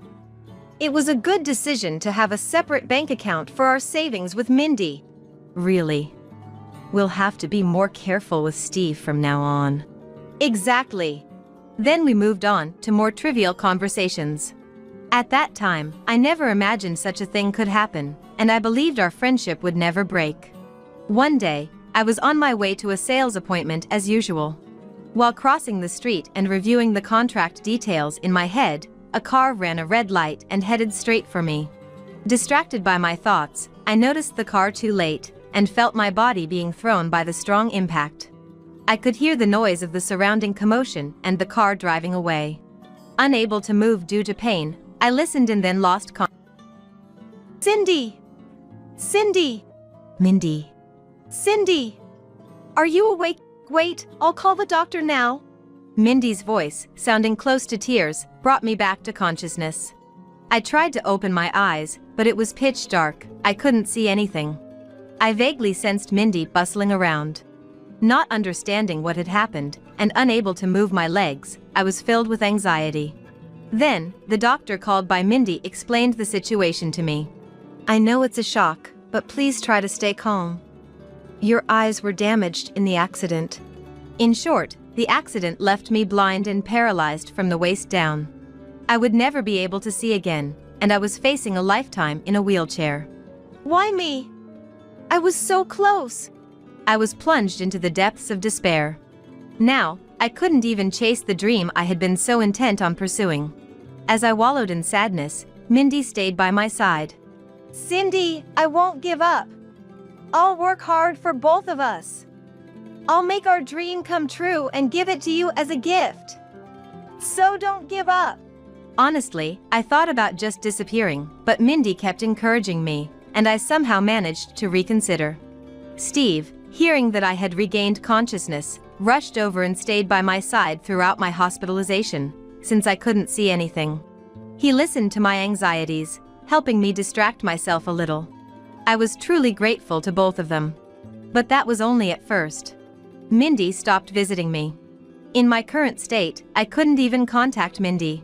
What pushed me further down was Steve's attitude. At first, Steve, who had been considerate and talked about various things, gradually spoke less and visited less often. Even when he came to the hospital room, he seemed to be busy with his mobile phone, and all I could hear was the tapping. Steve, how's work lately? It's none of your business. He would respond indifferently to any attempt at conversation. That attitude hurt me deeply, and what troubled me most was Mindy's absence. In fact, as a secure place Steve could never access, I had entrusted Mindy with the debit card for our dream savings account. I didn't want to believe it, but had Mindy stopped coming because she got hold of that debit card? And Steve, did he truly not care about me at all? These thoughts made me increasingly despondent. I spent my days in the hospital room, crying alone. As my hospital stay went on, the thought of going home filled me with anxiety. However, it's okay. I'm here for you. Hearing Steve speak kindly again, I chose to be discharged. Then, as we drove, I noticed something was off. The hospital and our home were only a few minutes apart by car. But the trip was clearly taking too long. Steve, where are we going? There's a place I want to stop by first. I wanted to go straight home, and venturing out without my sight was daunting. Sensing my reluctance, Steve spoke in a gentle voice. The place we're going is made to be enjoyable even without sight. I thought it would be a nice distraction. It's related to your dream. My dream? The first thing that came to mind was Mindy. She had said she would work hard for both of us, to make our dream come true and give it to me as a gift. I'm sorry to say this, Cindy, but Mindy betrayed you. What? Mindy? How? I asked back, my voice trembling. I found out that Mindy disappeared after getting hold of your debit card. I've been searching to get it back, but it's been difficult. That's why I've been distant in the hospital room. I'm really sorry. According to Steve, his curt behavior was because he was searching for Mindy without telling me. His fiddling with the mobile phone was him reaching out to acquaintances for any sightings. At that moment, I was too shocked to believe Mindy could betray us, and my mind went blank. I didn't notice the odd feeling I would have caught under normal circumstances. But we finally found her. Let's go together and get back at her. Okay. And I nodded in agreement. After a while, Steve's car continued towards an unknown destination. Could it be okay to come this far? As I was consumed by anxiety. We're here. The car stopped. With Steve's help, I got out of the car and felt being pushed in a wheelchair into some indoor space. Hey, Steve, where is this? It feels like there's no one around. Of course, it's an unused vacant house. Steve's presence and voice faded away. I tried to reach out for Steve, but couldn't grasp anything. Suddenly, I was overwhelmed by fear. Steve? Where are you? Behind me, I heard Steve's laughter. I don't want to take care of you, so live here. With those words, I felt the door close behind me. Then, I heard the sound of the lock turning. A bad feeling made me panic. Steve, hey, you're there, right? Steve! Though I called out in anxiety, there was no response. In the silent space, my panic only grew. Steve, please respond. Already uneasy in the unfamiliar wheelchair, I mishandled it and tumbled out of it. Ouch! Why, how could this? I had to voice it out or the anxiety would crush me. Where am I, exactly? Would I just die here, alone and unaided? Right when tears of frustration and sadness wouldn't stop. Cindy! With the sound of the door opening, I was enveloped in warmth. I'm sorry. I'm so sorry, Cindy. Mindy? Is that you? I could feel the arms hugging me trembling, and my right shoulder getting slightly wet. Mindy was hugging me and crying. Why was she here? What was happening? It's okay now. My questions were drowned out by Mindy's firm voice. And I was taken into Mindy's care. 3 days later, a feature on a certain store could be heard from the TV she had turned on. Listening to it. Hey! Explain yourself. The door burst open, and the voice of the person I hated most in the world resounded. Well, look who decided to show their face. Cindy, are you okay? Yes, of course. I have something I want to say, too. From his voice, Steve seemed to be quite panicked. Mindy and I were there to meet him. Why are you still alive? Because I saved her, obviously. That day, Mindy had arrived at the vacant house ahead of time and waited nearby, hidden, for us to arrive. After confirming Steve had left, she rescued me. Don't mess with me. You said you betrayed Cindy. Indeed, I did betray someone. But not Cindy. The one I betrayed was you, Steve. It turned out, right after the accident, Steve had approached Mindy, trying to start a relationship with her. Despite showing concern for me, he had made advances towards Mindy, causing her to distrust him. He was after the debit card for your dream savings that I was holding on to. And, as it turns out, he was after my savings too. Realizing Steve's scheme, Mindy thought it would be easy to refuse him on the spot, but doing so might have endangered me. Mindy pretended to go along with Steve's plan, acting as if she had betrayed me. What's that supposed to mean? Steve, apparently never suspecting he was being deceived, froze. Mindy had gained his trust by handing over an empty bank account's debit card to Steve after moving her savings to another account. She skillfully prevented Steve from checking the account, a maneuver that made me admire Mindy even more. While Steve was off guard, she bought the vacant house where he left me. If we leave her in that vacant house, she'll never be found. That way, everyone will think she just disappeared, unable to accept her reality. That was how she persuaded Steve. As a result, Steve, without any suspicion, left me in the vacant house and Mindy safely retrieved me. It's good you're simple-minded. Thanks to that, we could establish our dream, the old folkhouse cafe. Yes, our dream was to run an old folkhouse cafe. Mindy had renovated the purchased vacant house and it had just opened yesterday. Until a moment ago, it was being featured live on TV. The broadcast that had been on TV was from that time. Steve must have seen the live broadcast and rushed over. No way, it can't be. Me, deceived? Excuse me. As Steve was in turmoil, a group seemed to enter the cafe. Mindy whispered to me that it was the police. Apparently called by her. We need to talk. I didn't do anything. Take this as evidence, please. Thank you for your cooperation. Then, I could hear Steve being loudly taken away by the police. I thought I heard him calling for my help, but I ignored it. He's gone. Yes. The cafe became quiet once Steve was gone. Cindy, what's wrong? I'm sorry, I couldn't help but start crying. We had finally managed to open the old folkhouse cafe of our dreams. We had worked so hard to create a space where everyone could relax. Yet, in this condition, I would only drag Mindy down, Not just with management but in every aspect. While it might be a novelty now and attract customers, there's no guarantee they will keep coming. Thinking about it, I couldn't stop my tears. There's still hope. Maybe you can still see. I had undergone eye surgery at the time of the accident. Because of that, I was currently wearing an eye patch. However, I was told there was a high likelihood of being blind, or at the very least, having significantly reduced vision. Between my lower body being immobile, the suspicion of Mindy's betrayal, and Steve's behavior, I was mentally too frail to remove the eye patch and had been too scared to take it off. Because of that, I had convinced myself I was blind. I fulfilled the promise and made our dream come true. So, let's go to the hospital together. I nodded to Mindy's words. Then, on a day off, Mindy took me to the hospital. There, when the eye patch was removed, I could capture light. With glasses or such, we can adjust this. Mindy rejoiced as if it were her own victory. I couldn't see her face, but it made me think maybe I could try a little harder. After that, I divorced Steve. Thanks to Mindy's thorough investigation, the reason for Steve's tyrannical behavior was uncovered.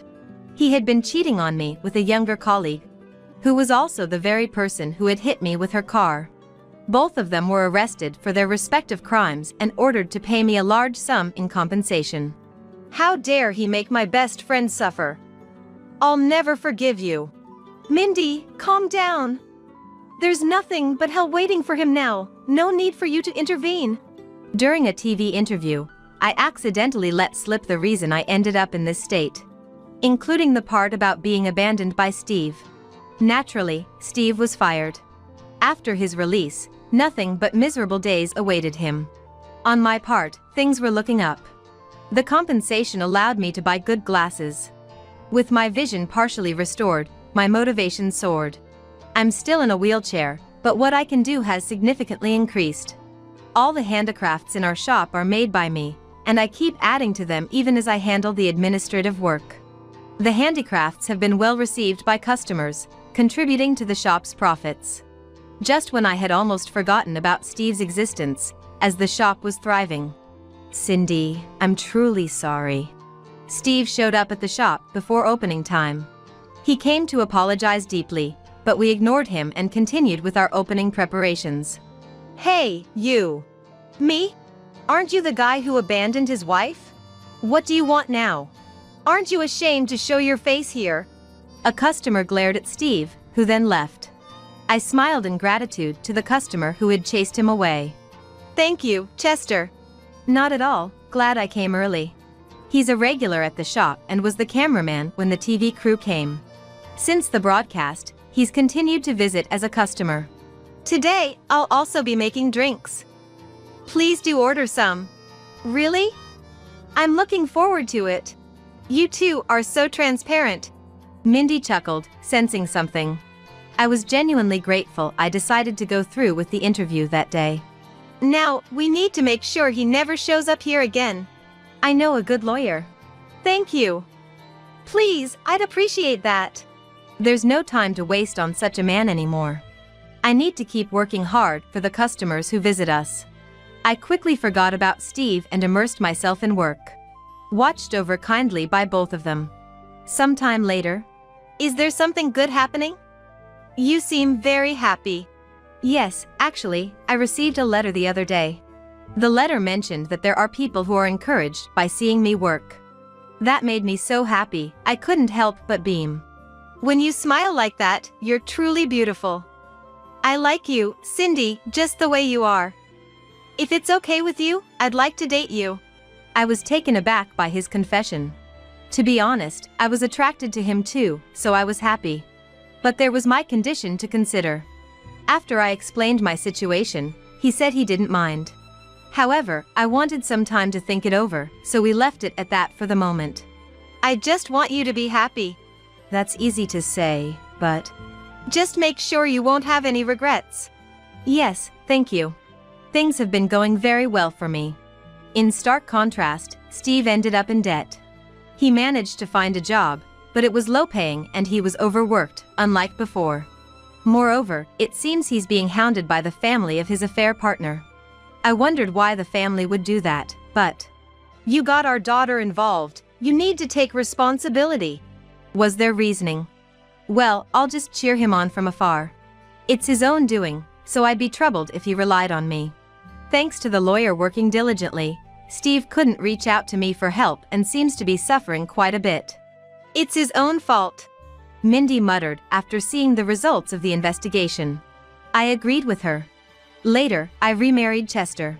I chose to respond to his feelings, who accepted me for who I am.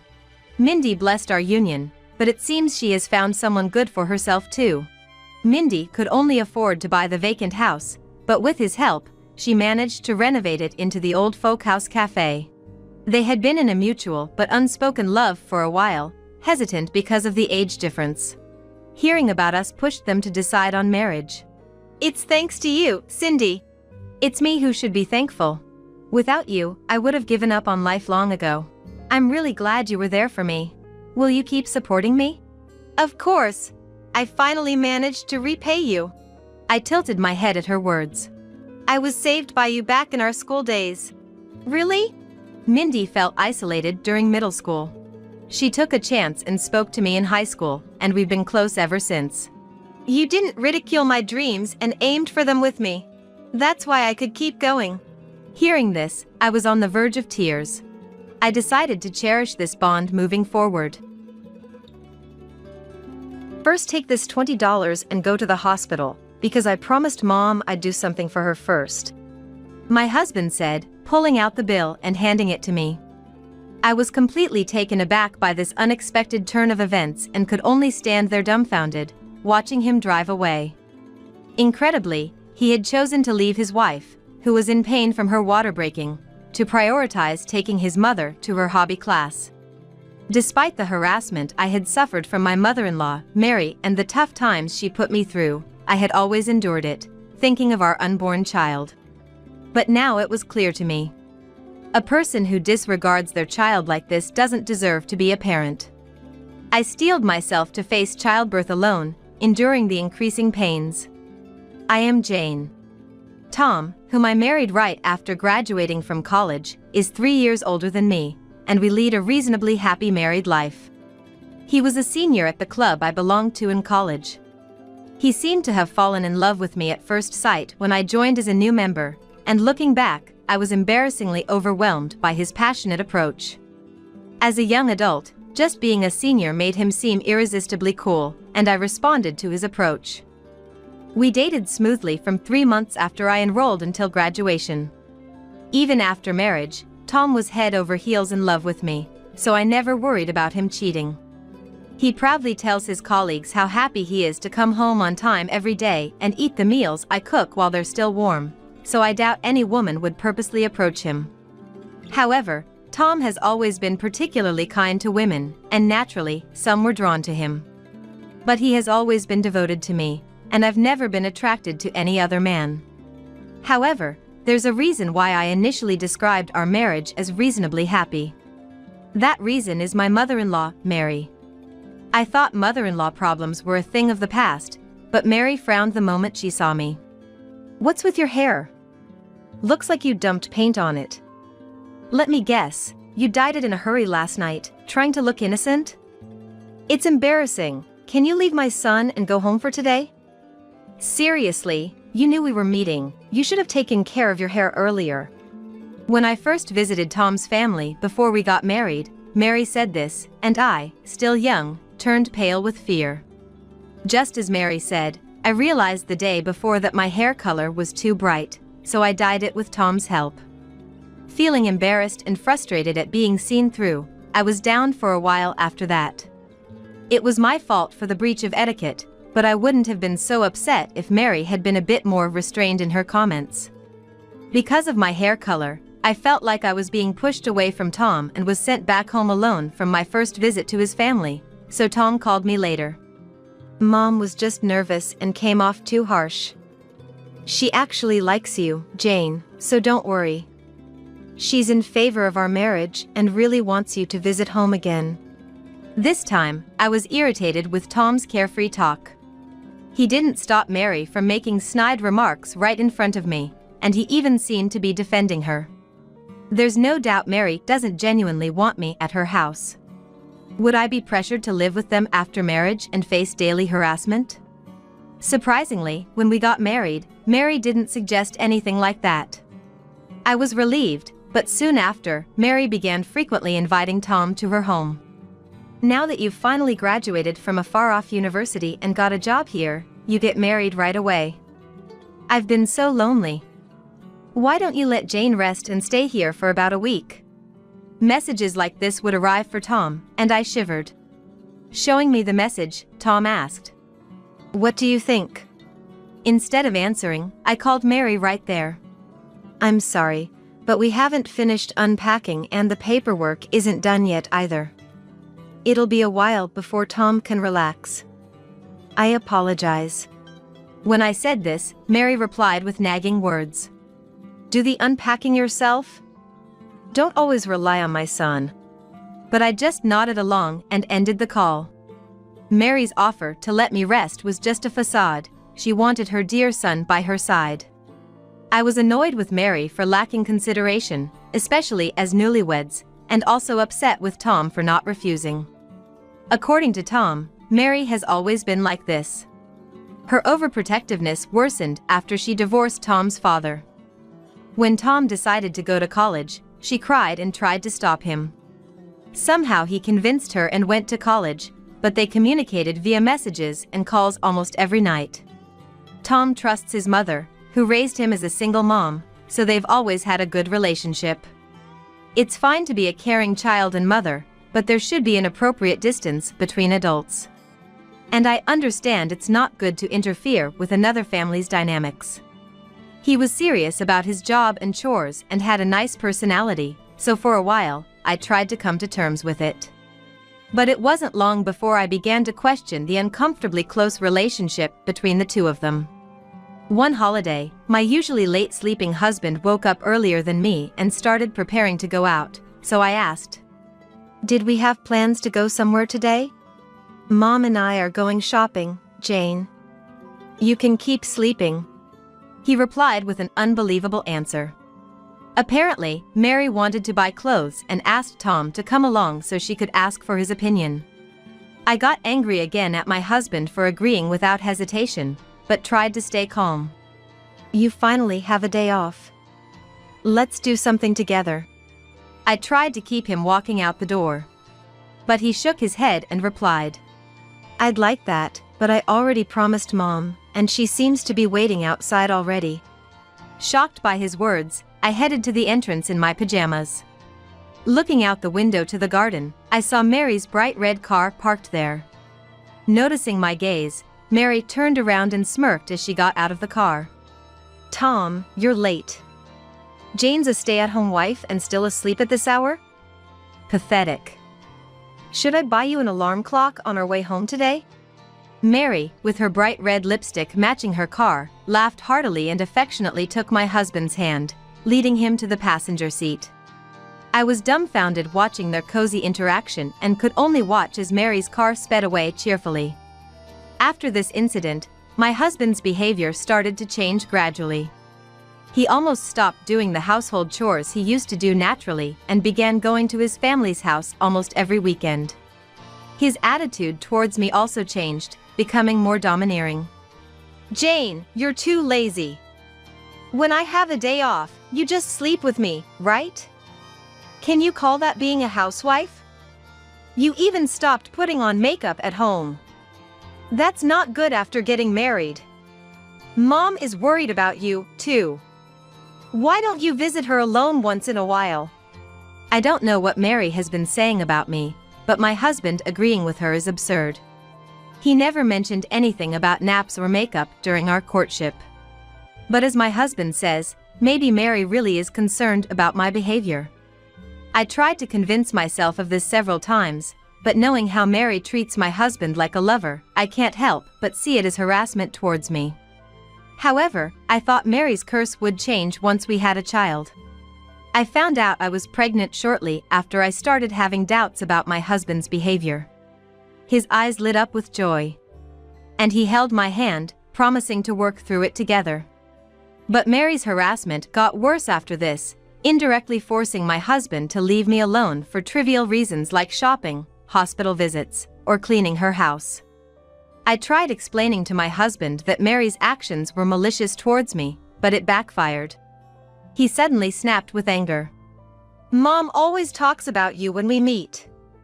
She says you should go back to your parents' house or take time for yourself. Getting angry over this will affect the baby in your stomach. You should appreciate Mom's concern. He started leaving me alone more often. As morning sickness worsened, I told him I was anxious being alone and wanted him to be with me as much as possible. But to my cry for help, his reply was unbelievable. Even if I'm around, there's nothing I can do for you. Mom said she wanted to be alone all the time during her pregnancy and didn't even want to see Dad. He wouldn't listen to me. And feeling physically and emotionally unstable, I resolved to fight alone. Then, one day while shopping for baby items with my husband, we bumped into one of his colleagues. Tom, I hear you're actively attending parenting classes. Your home library is full of parenting books, right? Today, too, accompanying your wife for shopping, you're going to be a great dad. Can't wait for your child to be born. I was so shocked that I blurted out. What? Tom quickly interjected, laughing. Stop it, man. Turns out, he's been pretending to be a devoted new father at work, making up stories. I kept quiet to avoid a scene with the colleague, but inside, I was seething with anger. He continued to prioritize Mary, and occasionally, when I ran into his colleagues, they'd envy me. Jane, you found the ideal husband. These incidents gradually made me start distrusting my husband's words and actions. I can't say for sure if the stress caused it, but one weekend, while I was making lunch, I noticed my pants were wet. A certain thought crossed my mind, so I rushed to the bathroom. And sure enough, I realized my water had broken. I headed to the bedroom where my husband was still sleeping and yelled to get the car ready right away. My husband, groggy at first, quickly helped me walk by supporting me under my arm when he learned my water had broken. The nurses had repeatedly told me to come to the hospital immediately if my water broke. There might be urgent danger, so my husband was also somewhat panicked. In the midst of labor pains, we finally managed to get into the car and started driving when my husband's mobile phone rang. Unable to answer while driving, I peeked at the screen amidst my pain. When I saw Mary's name, I intuitively had a bad feeling. I glared at the screen for a while, but the ringing continued the entire time. Thinking it would be quicker to explain the situation, I reluctantly answered the phone. Tom, where are you? It's Wednesday, it's the day for my craft class? Did you forget? Mary's voice, never used when talking to me, sent chills down my spine, but I explained to her. Mary, actually, my water just broke, and I'm on my way to the hospital with Tom. As soon as I spoke, Mary's tone changed dramatically, and she started yelling at me. That's your own problem. I don't care. How dare you use your resting husband as a taxi? Put Tom on the phone. Today is the fixed day for my craft class. I had the appointment first. Stunned, I couldn't believe Mary was saying such things, not even concerned about her grandchild. I remained silent, but Mary's shrill voice continued. Sorry, Jane, my husband muttered. For a moment, I thought he was apologizing for Mary's outburst. But then, I realized he had walked around to the back seat where I was lying and was opening the door. Confused and in pain, I was speechless.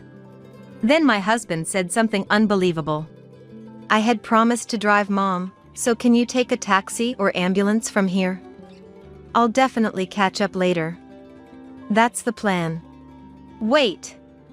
Are you prioritizing your craft class over your own child? I can't convince Mary, so you talk to her. The pain is getting worse, hurry up. I was desperate, so I raised my voice. But my husband frowned and said, It's a regular commitment. It can't be helped. I'm sorry I forgot to tell you about it. Here's some money, please manage with this. He took $20 from his wallet and stuffed it into my bag. Then, he went back to the driver's seat and left me there without hesitation. I can't believe this. I was still close to our house. Not wanting to be seen by neighbors, I quickly looked up for a taxi. Amniotic fluid continued to trickle down my legs, and I panicked about the baby's safety. Tears welled up in frustration as I stared at my mobile phone, trembling with pain, wondering why we had to endure this. Jane! Startled by my name being called, I turned around and saw a familiar face. What's wrong? You look terrible. Don't worry about talking, just get in. This person gently supported me and helped me into the back seat of their car. Her husband adjusted the seat for me as he sat in the driver's seat. After that, my memory is fuzzy. I was rushed into a wheelchair at my regular hospital and taken to a prepared hospital room. The pain was so intense that I groaned, but I was told there was still time before the birth, so I rested there. I endured the overwhelming pain that occasionally threatened to make me lose consciousness when suddenly, my mobile phone rang. Thinking it might be a callback from my mother, who I had called on the way, I was shocked to find it was my husband. Looking at the clock, it was already evening. 3 hours had passed, and now he arrives? I decided not to answer. But after continuous ringing, I picked up the phone, irritated. Jane! Help me! I want you to explain the situation. Not even a word of concern for me, and now he wants help? Even if he was about to be eaten by a crocodile, I had no obligation to help the man who abandoned his child and me. Who do you think you are? How dare you say such things? I yelled at my husband through the mobile phone and then hung up. After a while, I faced childbirth alone. I would have liked to have my reliable husband holding my hand at such a time, but it's better off without a foolish husband who can't even prioritize things right. Instead, I received support from the kind nurses, and by nightfall, my long-awaited baby was born. Both mother and child were safe, and I fell asleep quickly due to the exhaustion. The next morning, the first thing the nurse told me when she came into my room was that my husband had come. Apparently, he came right after the birth, but since I was sleeping so deeply, the nurse kindly sent him back home. Honestly, I thought I would never want to see my husband again. But when he entered the room looking so haggard, I couldn't help but ask what happened. The person who had helped me in my suffering and taken me to the hospital yesterday was N, a neighbor I had always been close with. She had taken care of me like her own daughter since her son was about the same age as me, and she had been a great support to me when I was newly married and anxious. When I told her in the car that my husband was taking Mary to her hobby class, she was furious as if it was her own matter. Little did I know that this would ultimately corner my husband. After dropping me off, and spread the story around the neighborhood. Being the head of the neighborhood association, her words spread quickly, and her friends seemed to have confronted my husband about it. The reason my husband was begging for help was this: it seemed to have caused quite a commotion, attracting onlookers around our house. No matter how panicked he was, it was obviously too foolish of him to ask for my help in that situation. I had not heard from Mary since then, and my mind was already made up. Sorry, but can you leave? I'm still not feeling well, and my parents are coming soon. Both of them know about this, right? I want to apologize. Can I stay? My husband spoke in a small, pitiful voice. What? You wanting to apologize is not my business. I'm busy, so please leave. Don't say that. By the way, where's the baby? I'll leave after seeing the baby. Just leave. There are other pregnant women here, so please go. Even though I replied coldly, he still stood there, so I turned my back and covered myself with a blanket. I'm sorry. Please call Mom for me. I want to send her a photo of the baby. Can I call the nurse? Unbelievably, my husband reached out and shook me. When I couldn't stand it anymore and was about to push him away. What are you doing? Don't touch my daughter. My parents walked into the room just in time. My mother rushed over and pushed my husband away. How dare you shake the body of someone who just gave birth? And after doing such a thing, how could you show your face here? I'm disappointed in you. Get out of here, now. Even I had never seen my mother so fierce and overwhelmed by her presence. My husband finally left the room. My father followed him, and I knew he would be thoroughly scolded. During my hospital stay, I refused to see my husband and took the baby to my parents' house after being discharged. I didn't want to risk meeting him, so I told him over the phone that I wanted a divorce. I only communicated about writing the divorce papers, mailing them, and claiming compensation, ignoring anything else he said. By the way, the compensation was for the scratches and bruises I got when he forcibly removed me from the car. He tried to make excuses, but I silenced him by saying I had testimony from and her husband and photos of the injuries from that day. The lawyer said the cost for his malicious actions against a pregnant woman would be significant. While I was busy with the baby, Mary showed up at my parents' house once. The rumors spread by and didn't seem to fade, and the neighbors' gazes were cold. She blamed it all on me for not respecting our family, but my father handled everything. Both of them were scolded by my father, and I thought it would have been better if we had done this from the beginning. But to that my father said, "The head of the household doesn't easily come to the forefront." He was oddly showing off. When I got used to childcare, I invited Anne to my parents' house and introduced her to them. Being of the same age, she quickly became friends with my mother, and we agreed to keep in touch. And then told me about my ex-husband, which she heard from a friend who worked part-time at his company. Her friend, who loves gossip like Anne, seemed to have spread the story about my ex-husband to others at some point.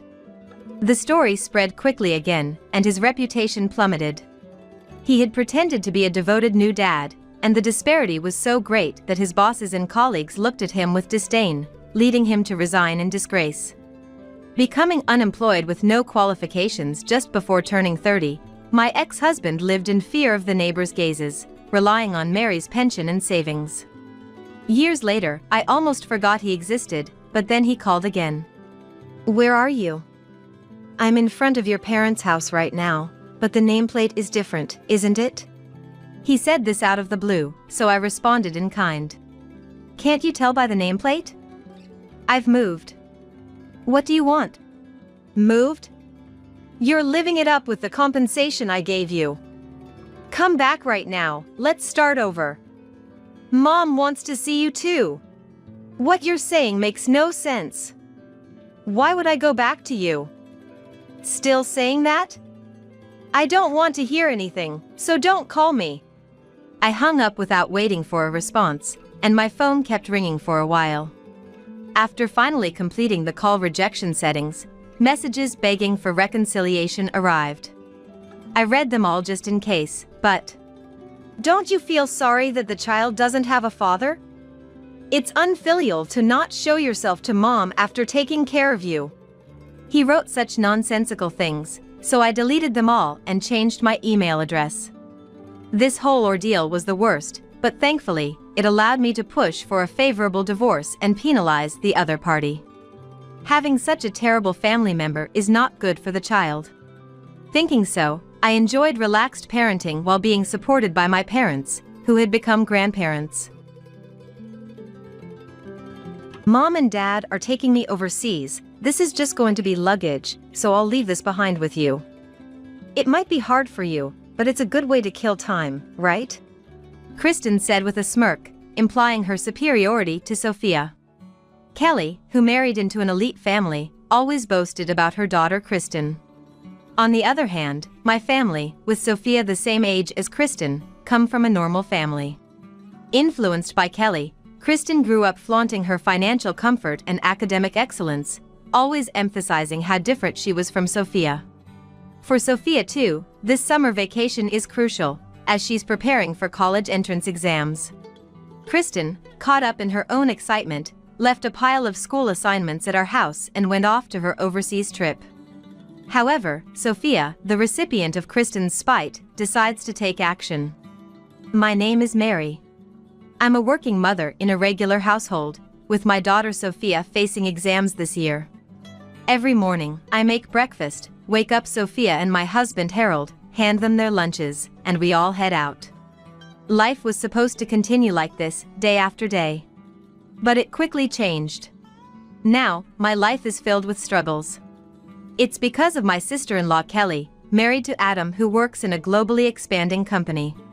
Kelly, who married a rich, and her daughter Kristen, have become a source of stress. Sophia and Kristen, being the same age, were inseparable like twins during their childhood. Living not far from each other's homes, family gatherings, especially during long vacations, meant they were always together. But as Kristen started attending various classes and tutoring, their playtime significantly reduced. Gradually, we lost touch with Kelly's family, and by the time we met again, Kristen, maintaining top grades at a prestigious private school, had become Kelly's pride. In Adam's absence due to frequent business trips, Kelly enjoyed her life as an elegant housewife. With Kristen nearly guaranteed a scholarship through school recommendations due to her grades, you could say their whole family was sailing smoothly. However, for Kelly and Kristen, with too much time on their hands, our family, working parents, and Sophia studying hard for general exams, became an easy target for mockery. When did Kelly's assertive personality twist into something unpleasant?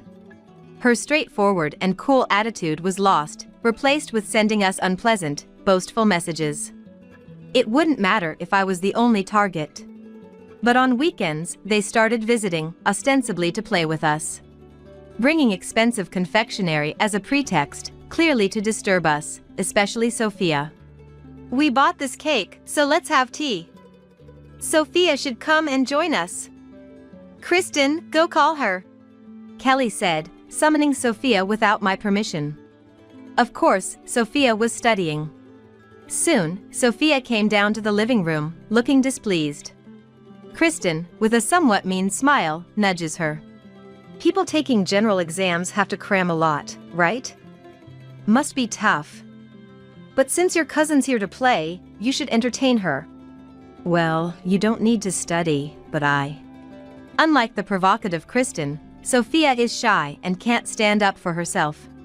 All I can do is try to end the tea party quickly. I swiftly prepared the tea and hastened them to finish the cake.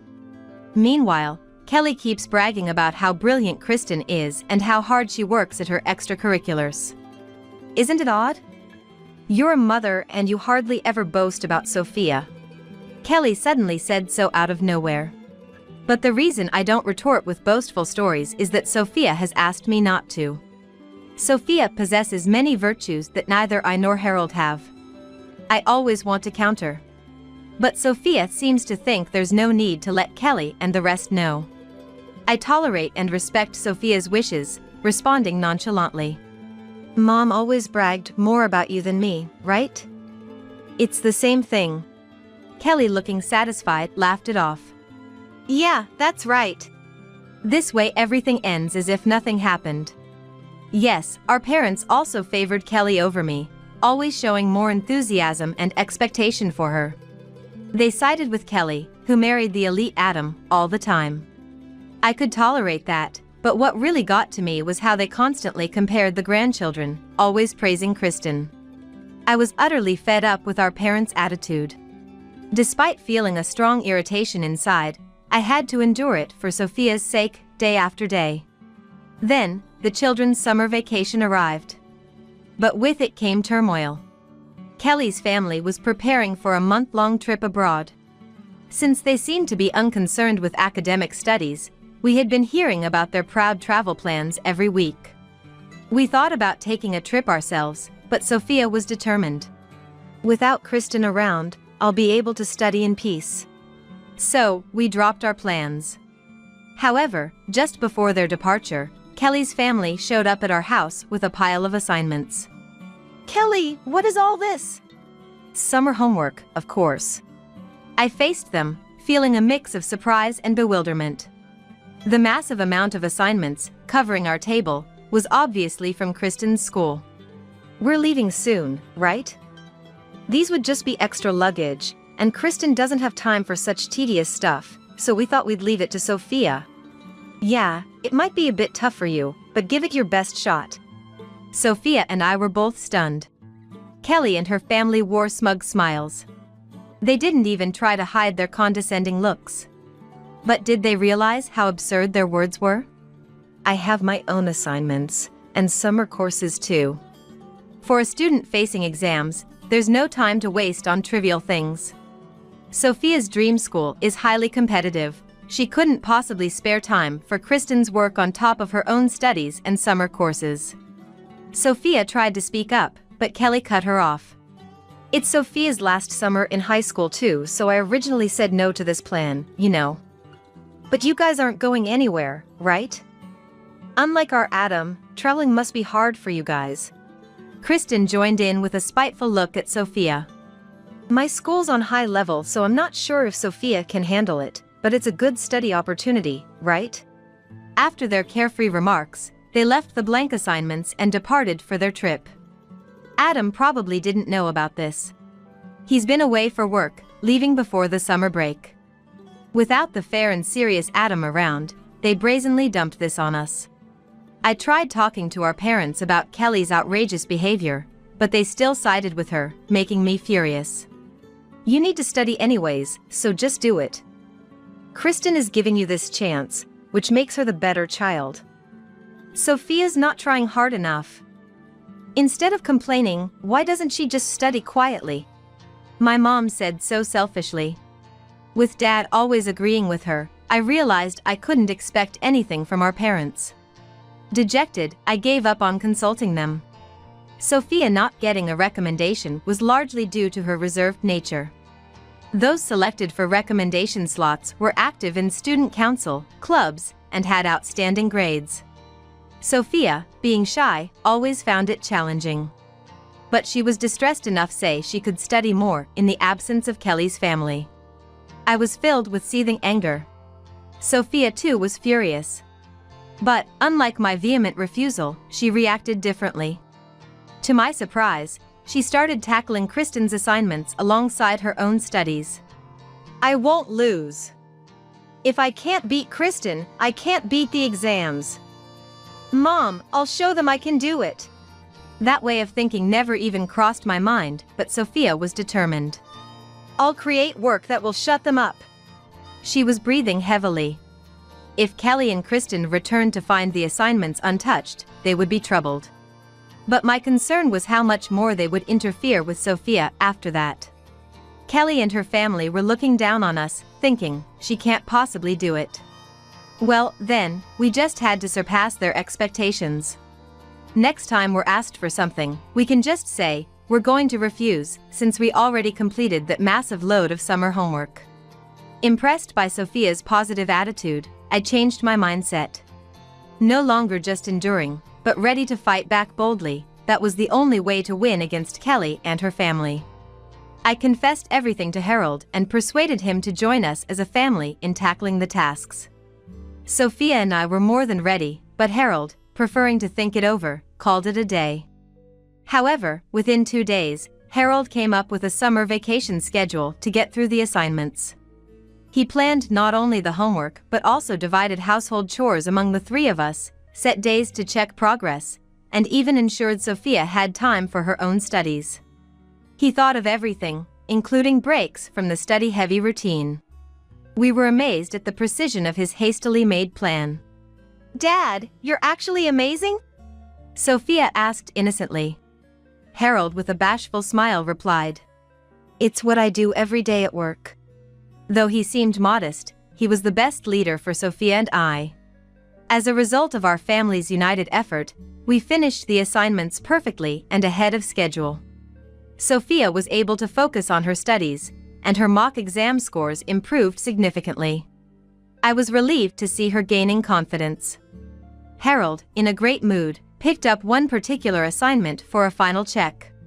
This French essay is outstanding. With this, you and I could go back to college. The truth is, Harold and I couldn't pursue doctoral studies due to financial reasons.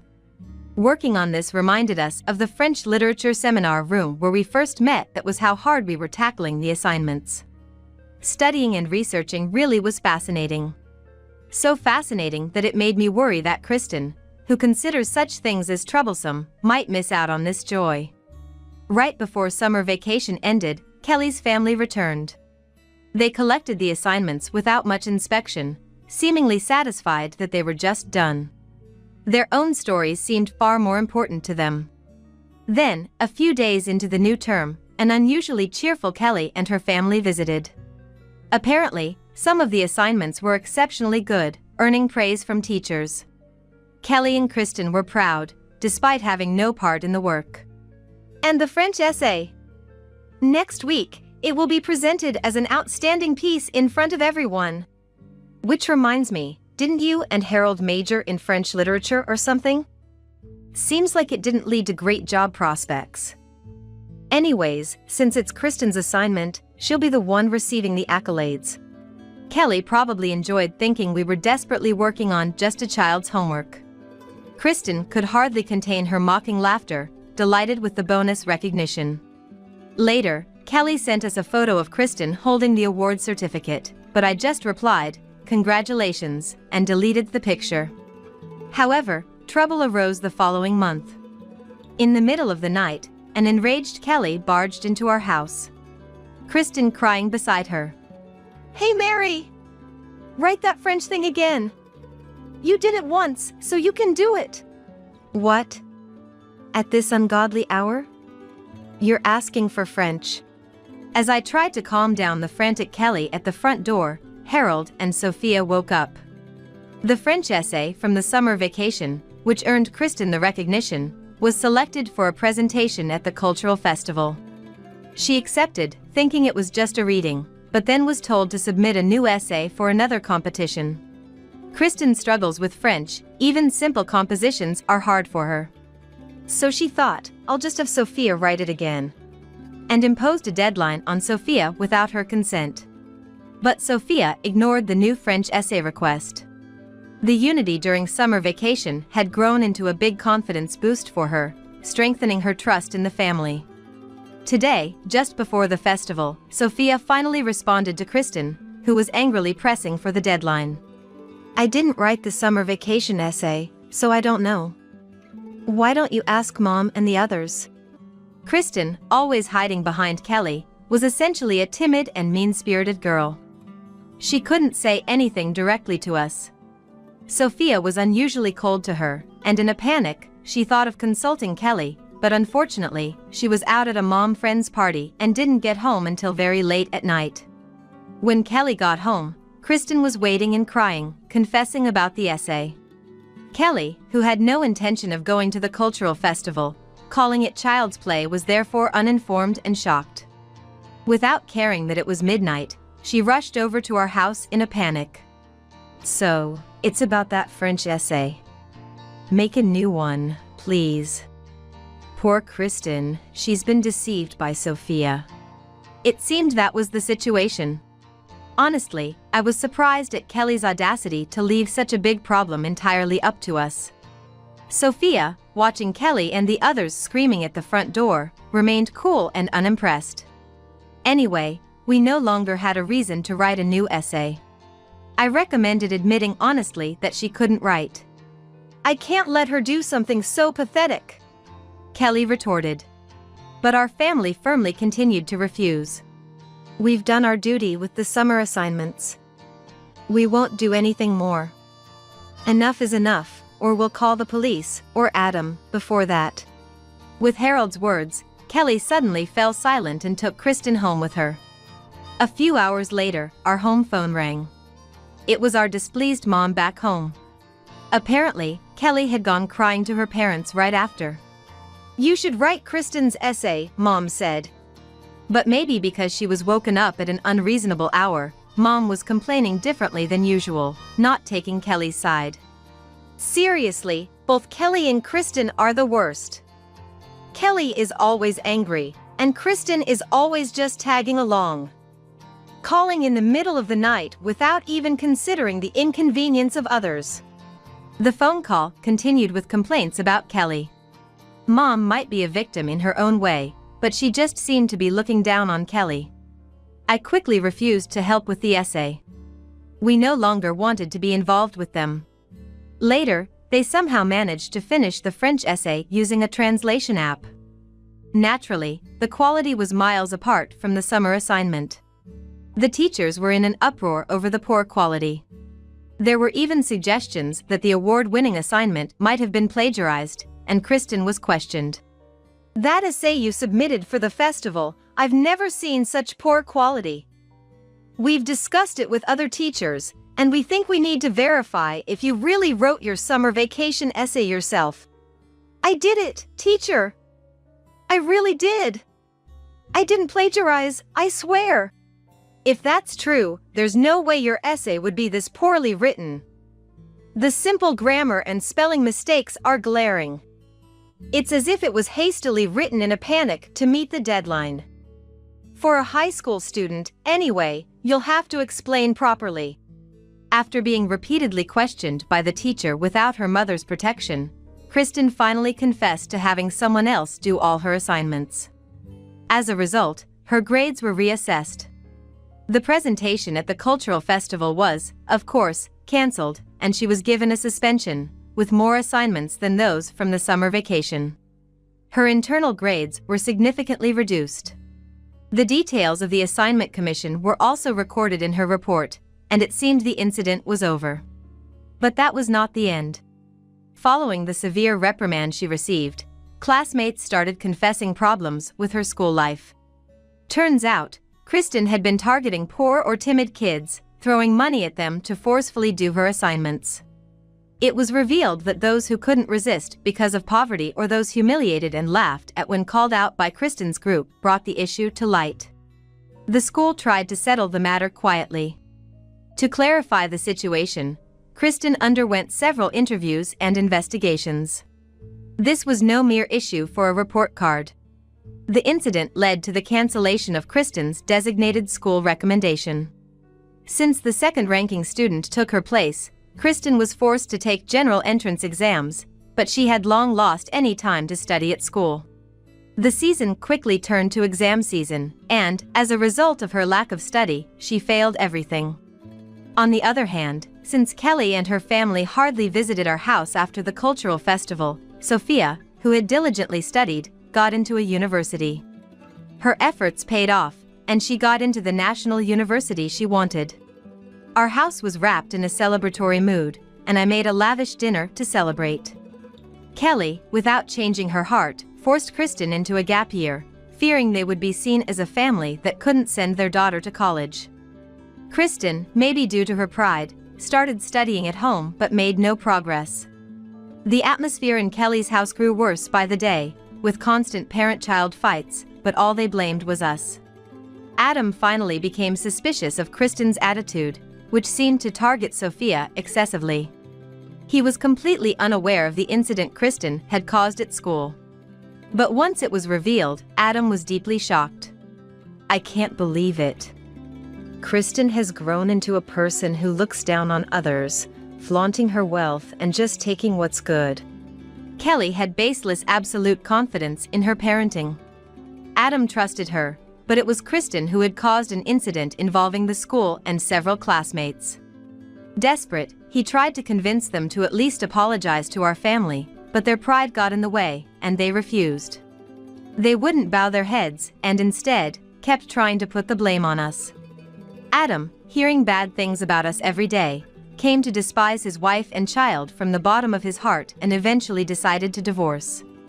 Kelly and Kristen, kicked out of their luxurious house, decided to return to their parents' home. Kelly thought they would be welcomed since they brought cute Kristen, but things didn't go as she planned. Our parents, who always supported her, started treating Kristen almost like a jinx because of the multiple problems she caused. And their attitude changed drastically. They had always been harsh on Sophia but now turned to her with kind voices, desperately trying to please her. They even tried to send her expensive gifts. This confused both me and Sophia. "For your successful admission, how about we buy you a luxury brand bag? You've worked so hard, you deserve all the luxury." "Yeah, unlike Kristen, it's okay if it's a bit expensive, tell your grandpa what you want." Their parents praised Sophia and disparaged Kristen. Sophia had long lost her affection for her grandparents and wouldn't be appeased with a brand bag. Neither me nor Sophia wanted to get back at Kelly and her family for what they had done. We didn't want to look down on them, so we refused the gift, even if it was for celebration. Why were our parents trying to please us? It seemed to be related to Kelly and her family coming back. Kelly's back, right? We want you to help her. For the family. You know, we're getting old, and there are household chores. My mother hesitated on purpose. They couldn't handle Kelly and her family, so they were calling us to take care of them. But we had long lost any desire to see Kelly and her family's faces. Not just me, but my whole family refused and didn't step into my parents' house. Moreover, we had no intention of visiting them anymore. To my parents, who were desperately trying to please us at our front door, Sophia smiled back and said, "We're moving. We're not coming back to this town, so take care of Kristen and her family. I have university, so please don't bother us anymore. Goodbye." What? Our parents could only stand there with mouths agape. Yes, we had decided to move altogether after that summer vacation, regardless of the exam results. And so, we cut ties with my parents and Kelly's family and headed to a new town. The ones left behind are reportedly fighting every day at my parents' house. Since the divorce with Adam was finalized, their living standards plummeted, and Kelly, with no face to show to her mom friends, became increasingly reclusive. Without jobs, the mother and the daughter blamed each other in a nasty fight, causing uproar with my parents almost every day. As for us, we are expanding our social circle smoothly at the new place. Sophia studies seriously at the university, immersing herself in seminar research. She has made new friends in addition to her high school ones and looks happy going to the university every day. It was a year of mostly studying, but now Sophia has grown enough to balance both study and play. I hope she goes out more from now on. Although the moving expenses were a bit of a burden, we have enough savings for her to choose her favorite path. The unreasonable task of the summer vacation assignment was an absurd incident, but someday we'll be able to laugh about it, saying, "Remember when that happened?" By then, we'll remember not the malicious faces of Kelly and her family, but the unity and effort of our own family.